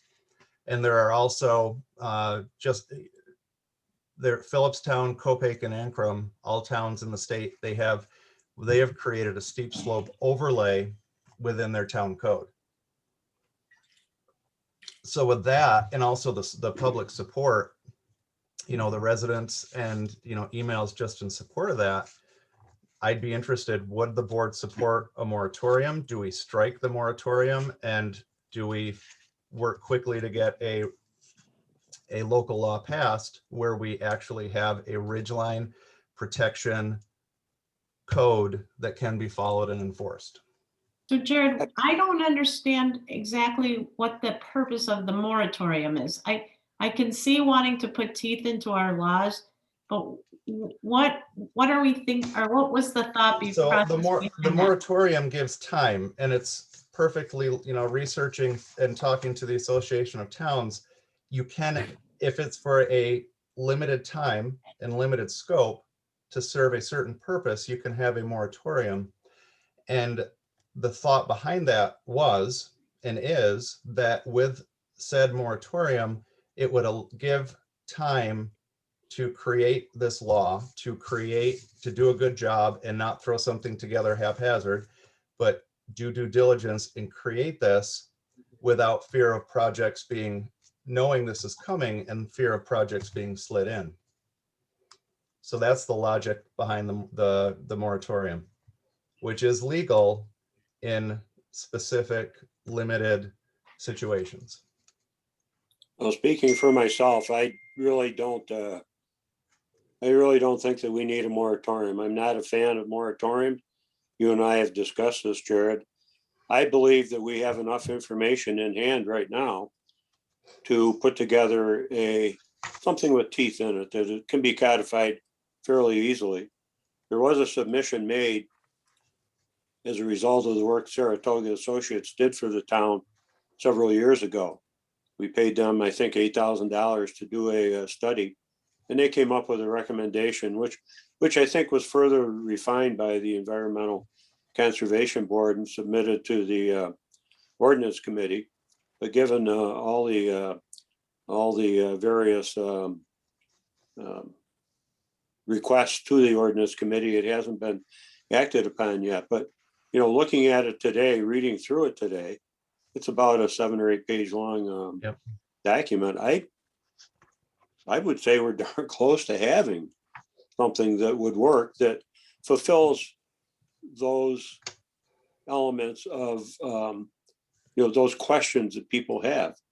So I'd be in favor of accelerating, pulling this, or I don't know, moving it to the front of the line. Moving that to the front line, but taking the resolution and either pulling it or moving it to a time indefinite, something like that, So, yeah, so let's, one concern I did have is I was reading through the documents, and from what I understood, the Ordinance Committee voted to table that indefinitely to the decisions, that ridgeline law. So I don't know. I mean, obviously something we created would be different. Yeah. Go ahead. But I don't think that tabling for us, for the town board, we table something to a time indefinite or however it's worded. I think that has a different meaning than with a subcommittee. Okay. That is, not doesn't have the legal Right. teeth that we do, so I would think that that could be brought up anytime, on direction by the board. Right. But the direction, the committee has to respond and act. What was that, Chris? The committees are subdivisions of this board. So if the board directs the ordinance committee to prepare a law for this, they are required to. So I would be, I mean, I know there's no, Gary, were you going to speak? Yeah, I was gonna say, on the ordinance committee, we weren't really, in a sense, holding it back. It was just so many things we had ahead of it at the time when it was presented to us. And so we were trying to work them in the line of items as they were presented. And we had no problem with, going on it. And like it was mentioned earlier here, that Saratoga Associates worked on it, and they come pretty close. We received it from the DCB, and we had intentions of going for it, but then, the last 2 or 3 months, we've been without a planner, and so that's held us up a little bit, and we already had other things in the pipeline, if you will, that we were moving forward with before we lost the planner. So I don't have any problem with, bringing it up in the ordinance committee and moving it, through the processes. But like it was also said, I don't think there's a lot of changes that need to be made, not to the extent that you need to have a moratorium. So let's do this then, because I'm knowing, there's not a sense, and if the moratorium stays in there, the resolution won't pass. If people are comfortable directing the manager, ordinance committee, we can even include the ECB to review this and have recommendations ready for our next board meeting, where we could, we could have something presented and be able to set a public hearing for a local law. Any thoughts on that? Does that sound fair enough to go forward and do that as a goal for the next board meeting? Well, I don't know about that, Jared, because, once we decide on the local level here in the town, it goes through, different committees in order to come back to us again. And so I don't know as, setting a deadline that quickly could happen. Because what I don't want to have happen is what happened, things come up, priorities change. I think there's a strong support for this at this time, and I'd hate to see it. We take action. We have a lot of, there are several who didn't, that remember that Saratoga did that worked for us. So I don't want to lose that steam by not putting a timetable on it to have an action. So what's the timetable? The timetable is kind of given it is government, and government sometimes doesn't work as quickly as we'd like. I think, having some goals or aspirations are good. Setting a deadline of by our meeting in May may be a little bit of wishful thinking. I think if we can move it through the ordinance committee, have them take a look at it, at their next outing, which is just about a week and a half from now, 2 weeks from now, 2 weeks from today, I guess. Yeah. Ask the ECB to take another look at it. I believe that what is in the docket with the ordinance committee did come from the ECB. Yeah. That's my understanding. So it's almost like a perfunctory thing, asking them to look at it again. Right. I don't think anything's really changed. Yeah, well, we've got some new eyes and new thoughts. Well, yeah, it's only fair to do that. But I would think that, if we all agree to push this and make it happen, it'll happen as quickly as the system allows us to do it. Sounds good to me. I think May is too soon. I would like to shoot for June, to have that. Are you comfortable with that? That's a couple months. There are multiple meetings in between that time. What is your question? Terry comfortable that Gary will get it done? Oh, that he's gonna plead the fifth on that one. Right. I would like, and that again, you know, talking about when the question was asked, why the moratorium, which I know is for us and for the town, it is a drastic step, but that's where my thought was, the fact that it does take a while and it does take time and things do move slowly. And this offers some sense of protection to the town and to the residents of those neighborhoods, which is, it's perfectly legal to do that. I know before there have been concerns about whether you can or whether you can't, but it is legal. So that's why that was my proposition to begin with, my proposal to have that as a level of protection, because I knew it would take time. Yeah, well, But the thing that is also, Jared, just thinking about it, if you got the moratorium for 6 months, and then you're asking the ordinance committee to get it wrapped up in a month, you know, that doesn't seem reasonable.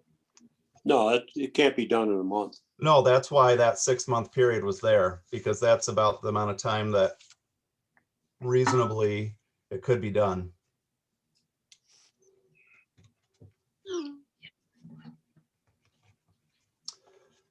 So I can't support a moratorium, Jared. okay. Yeah, So let's- I don't. Mark and I- either. All right, so let's move, if we can have that 2-month goal as a reasonable goal to bring this back to the June board meeting. That's something that I think I could live with, and I would hope the people who are concerned about this would live with. I know it's not an ideal process. I mean, I would, if we were to vote, I know it would be 3-1 against the moratorium. But I'd still like to make that as a goal, as a compromise. Then if we're not going to do the moratorium, then let's try for June to have something wrapped up, or at least ready to present for a public hearing. I feel like Gary said he was going to bring it to the top of the table and they were going to move it as fast as they can. So I trust them.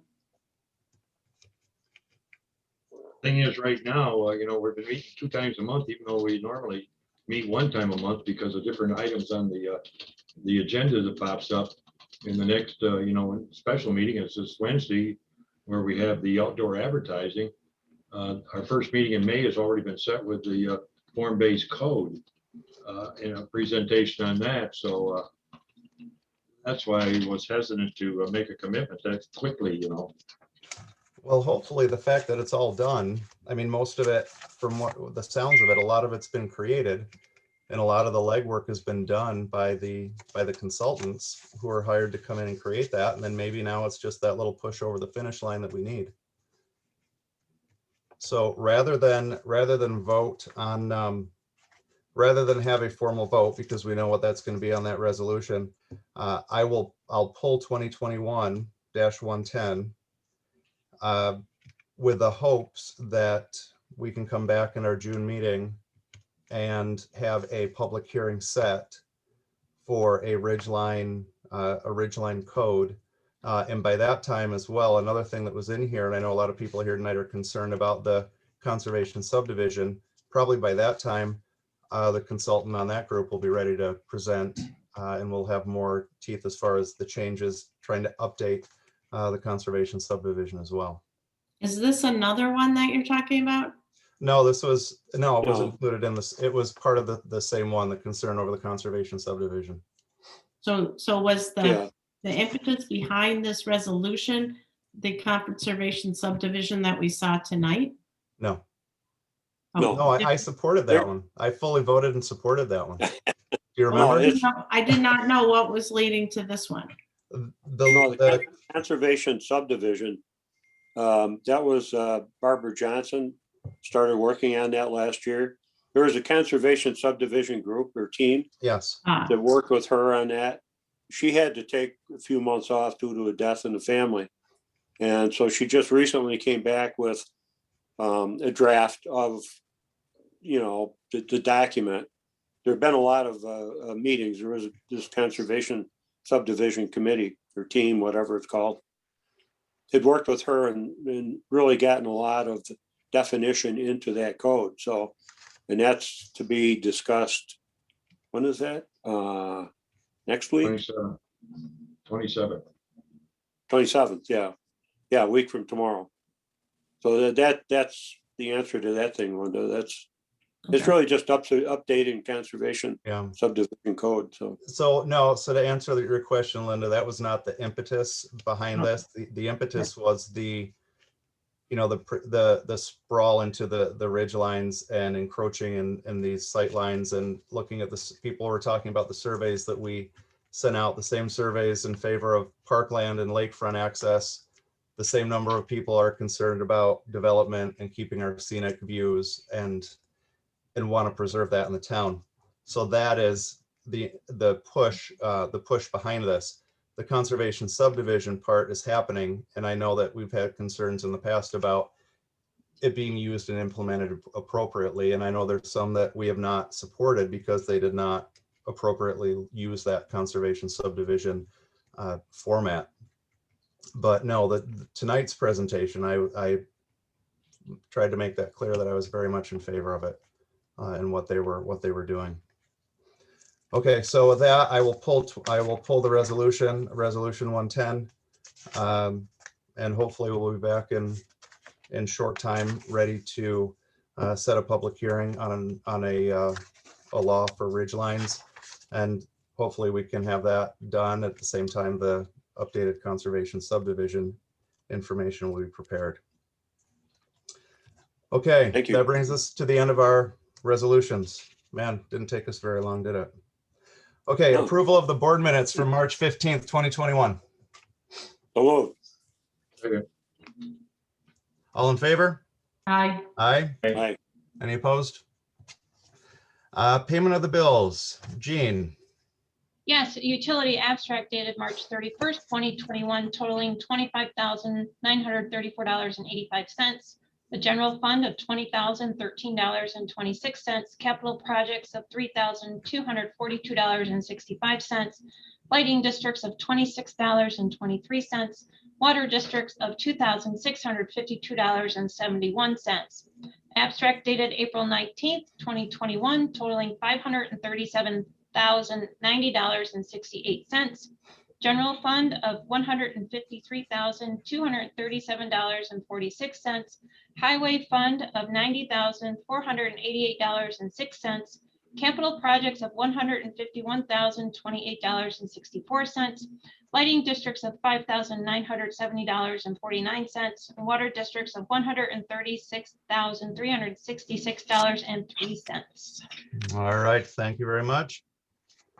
All right, time for our final privilege of the floor. Oh, Would I need motion. Gotta vote on it. Oh, I got sorry. motion. I need motion. A First motion and second. a motion to approve the bills. Rookie. Moved. Second. Second. All in favor? Aye. Aye. Did I just hear you say rookie? No. Did you get, no, you got me again. Okay, now for our final privilege of the floor. Ryan, and I see your hand and the thumb, so I'm seeing them both right now. There you go, you're up. Hi, good evening, everybody. Thanks for the time. I just wanted to state for the record, only speaking for myself as a person, pretty disappointed tonight. I feel like open spaces took a hit, and according to the comprehensive plans over the years that we've worked on, I guess my heart's kind of broken. A couple things happened tonight that I want to make sure are on the record that I would not agree with. We supported unanimously tonight, each of you supported unanimously an increase in density, 15% in our rural areas. That seems to go against what we hear that everybody wants. So I certainly did not support that, and I'm disappointed in the unanimous vote for that. That's in the Southern Corridor residential area that there was potentially a moratorium on that. I didn't appreciate the process on that. So I feel like there's some mixed messages that I'm getting from the board. I don't know if we want to help manage growth or if we don't. It's very, very concerning to me, but I'm kind of really let down by, on one hand, we hear that we want to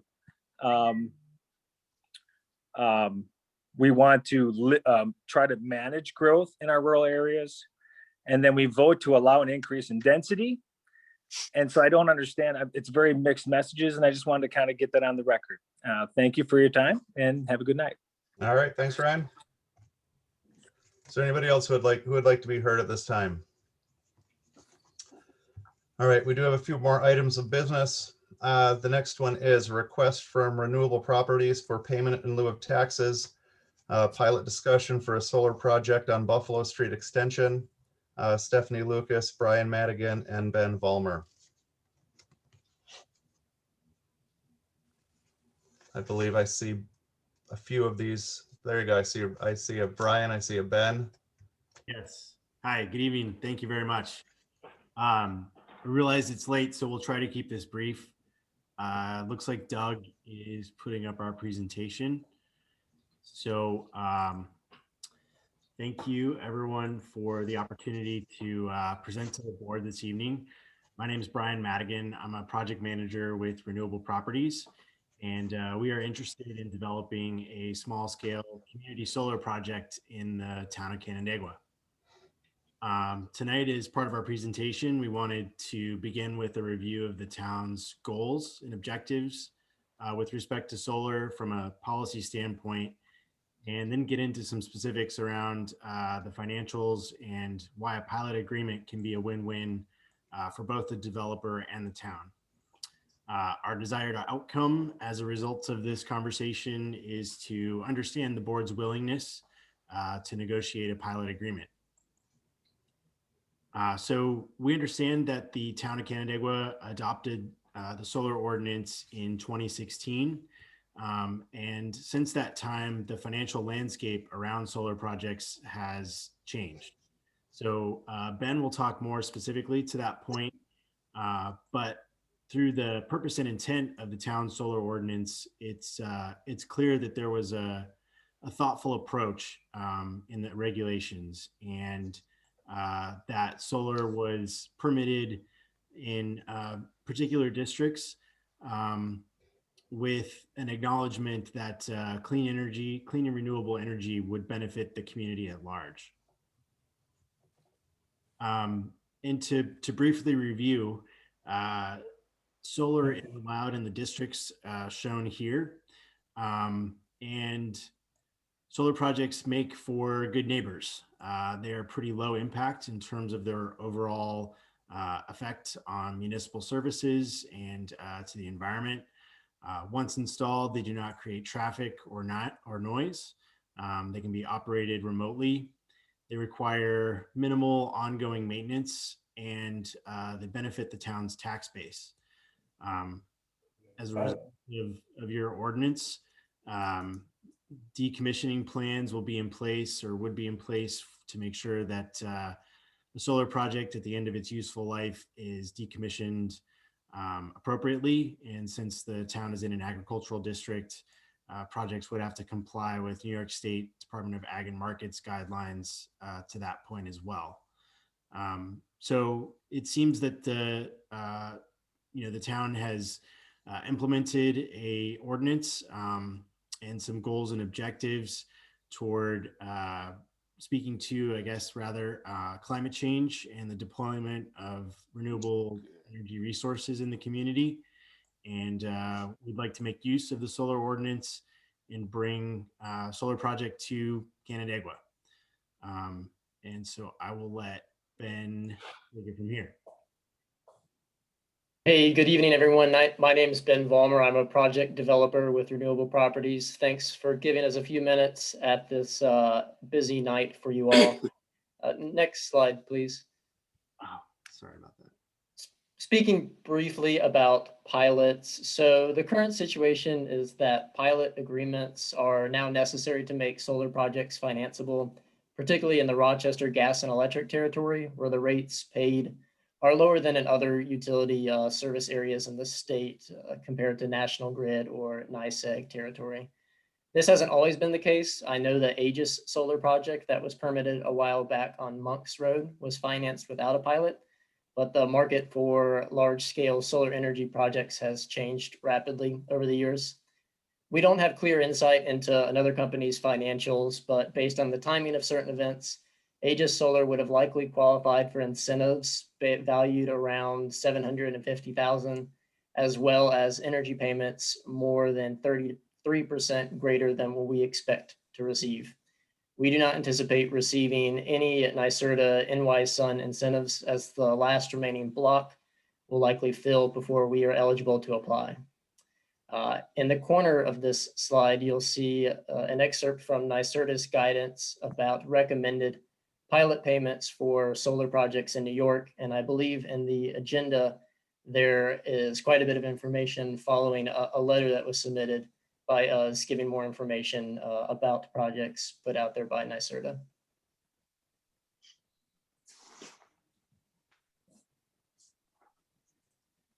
All right, solar projects do not require the use of any municipal resources. So no sewer, water, kids in schools, et cetera. None of the money generated from pilots needs to go back into serving the solar project. In addition to a pilot, we would be open to discussing a host community agreement with the town of Canandaigua, wherein Renewable Properties pays a one-time lump sum payment to the town for the town to use however it best sees fit.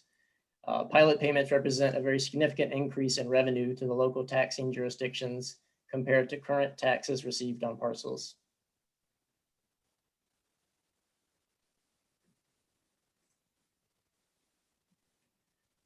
All right, I won't read at you from this slide, but the gist of what we're saying here is that your ordinance from 2016, which is very thoughtful, is threatened from realization by the changing nature of the commercial scale solar market. And a pilot represents an opportunity for developers to meet the town's ordinance, provide a holding use for agricultural land, and to provide revenue for the local taxing jurisdictions.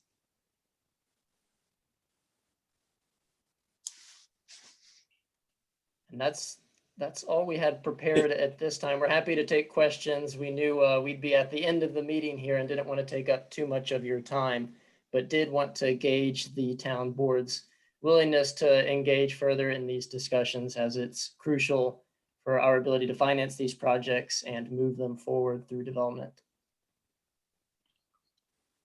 I have a question.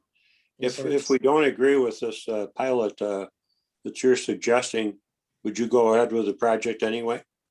No, sir, our models indicate we would not be able to. Okay. And Jared, I think there's someone in the chat who wanted to make a public comment. Is that allowed? I was going to hold that until the final privilege of the floor, since this technically isn't a public hearing or a presentation, if that's okay. Other board members, if you're okay with that, I'll hold that until the end in the final privilege. Anybody else have any other questions or comments from our presenters? Any other board members? No. Okay. The next other item of business is a preliminary discussion with the manager regarding New York State's legislation pertaining to cannabis and local control revenue options. I'll keep it relatively brief, and there was a lot of information attached to the town board agenda, but basically the state of New York, with the new cannabis marijuana legislation, will be permitting 11 different types of licenses in the state of New York. The town of Canandaigua has the option to opt out of 2 of those licenses, which would be the adult use retail dispensary license, subsection 72 of the law, as well as the adult use on-site consumption license, subsection 77. There's all kinds of more detail to really get into this that's way more than what we want to touch on tonight. There's information about disproportionately impacted communities, and believe it or not, distressed farmers would qualify for monetary compensation associated with this law. So and any economic incentives that are provided as a result of this law. A lot more detail. What you need to know is if we are going to opt out, we need to opt out on or before December 31st, 2021.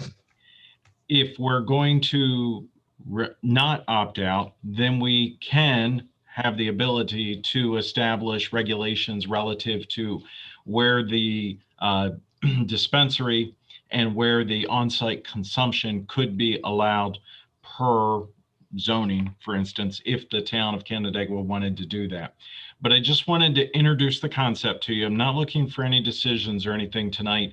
It's something that we're going to need to be talking about in terms of the town board making a deliberate, conscious decision whether or not you want to opt out, and really understanding the impact if you do opt out from a monetary as well as other regulatory perspective. So if you'd like to develop a subcommittee to work on this, or refer to one of the committees, or even just provide some initial input. I know I had a brief conversation with Supervisor Menacotz. She had suggested maybe even having a public hearing. If you want to do that, we can do that. If we are going to opt out, it does require a local law. I just want you to be aware of that. And the local law is subject to permissive referendum. We're very familiar with permissive referendum, right? So the local law is subject to permissive referendum. That is a New York State requirement associated with the state legislation. So again, I'll leave it there without going into a ton of detail, but I just wanted to kind of have an initial thought conversation with you. Well, so Doug, let me just point out that the timeline isn't December 31st then. It's September at the latest, and probably August.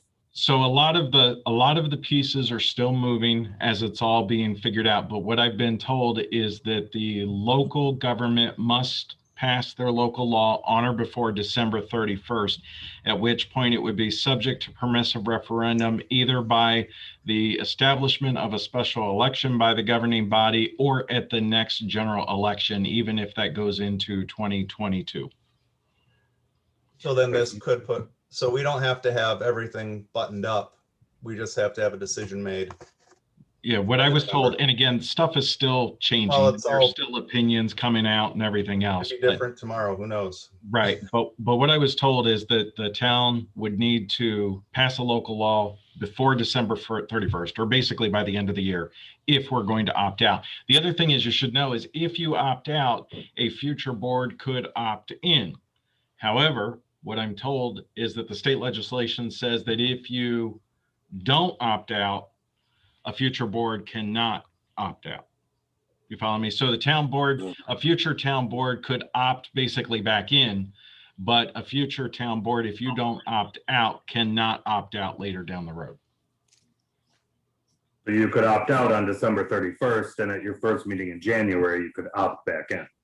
And did I hear that your ability to share in the revenue is impacted by whether or not you are in or out? That is correct, yes. So the tax revenue from, like some other town would have ours if we opt out.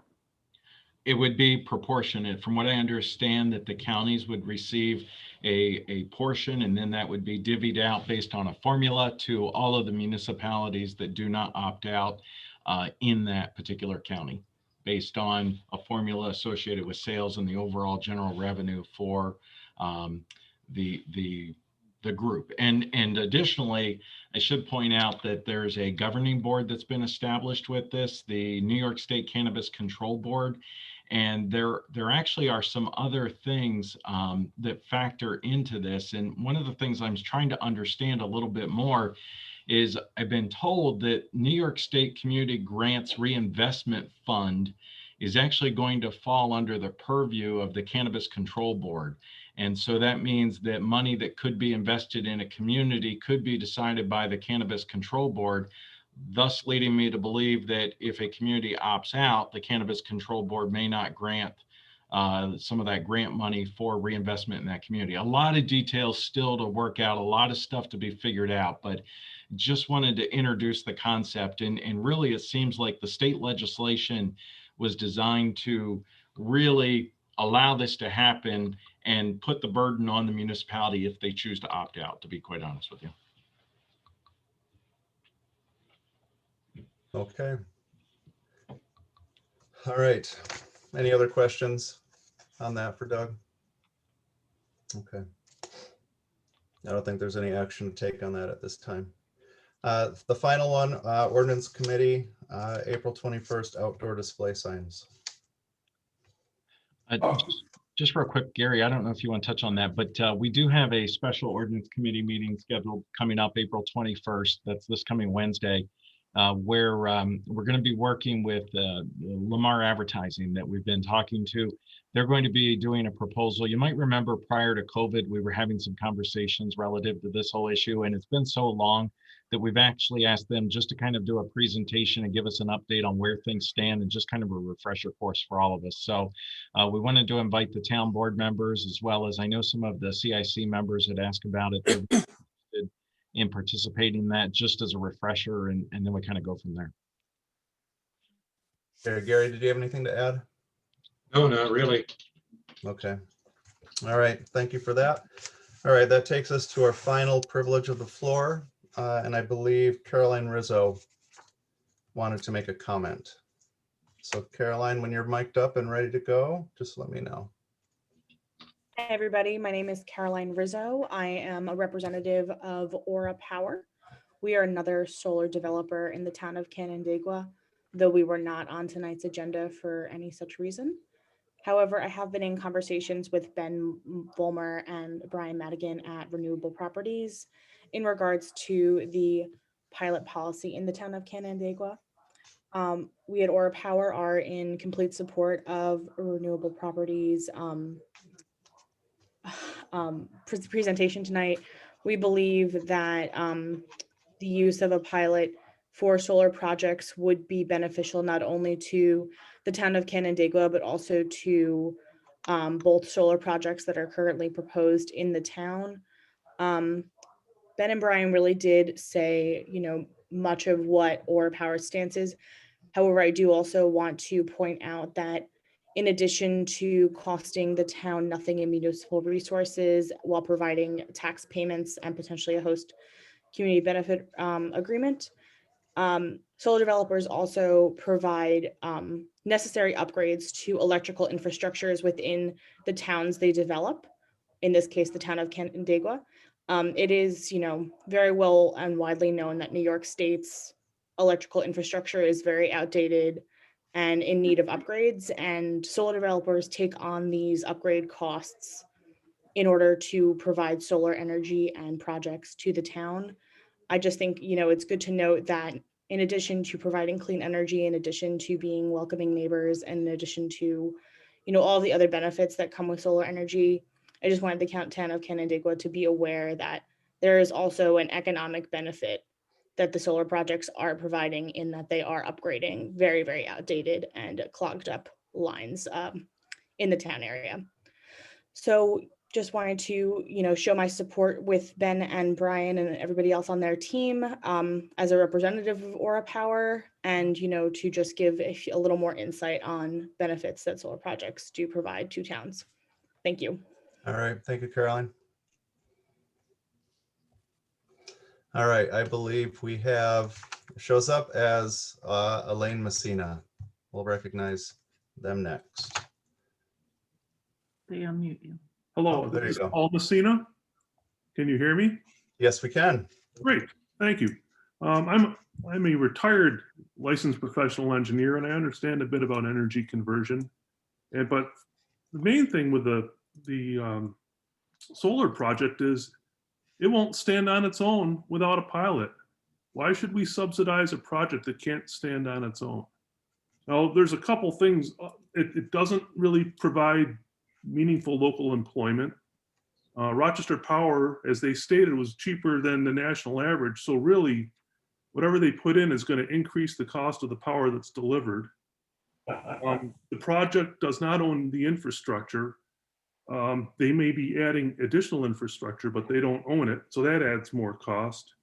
And I'd like to know what the exit plan is, because there's a limited life to the panels. It might be 20, 25 years.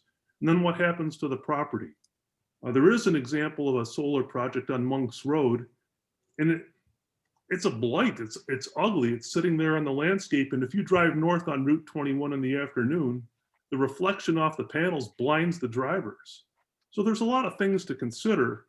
But the number one is it's a project that doesn't stand on its own without the town subsidizing it. And I don't think that's worth our money. Thank you. Okay. All right. Thank you, Paul. All right. Our last, reset that. We have, Kyocera E6910. Hi, this is Mike Yarger. Sorry for Hey, the Mike. thing. Mike, My phone, I've never met Kyocera. so. I know who Mike is, though. So I also wanted to speak out against pilots here for solar projects in particular. I think they're ugly. And I certainly don't want to be looking at a whole bunch of solar projects as I'm driving through agricultural areas. Okay. And our big problem is that all these developers and projects, they want to not pay the taxes that all the rest of us have to pay. Now they're saying, well, we don't use your sewers. We don't use, well, guess what? The town doesn't have a whole lot of sewers to start with. But if somebody's trespassing on their property, you can bet they're going to want to have the police respond to that.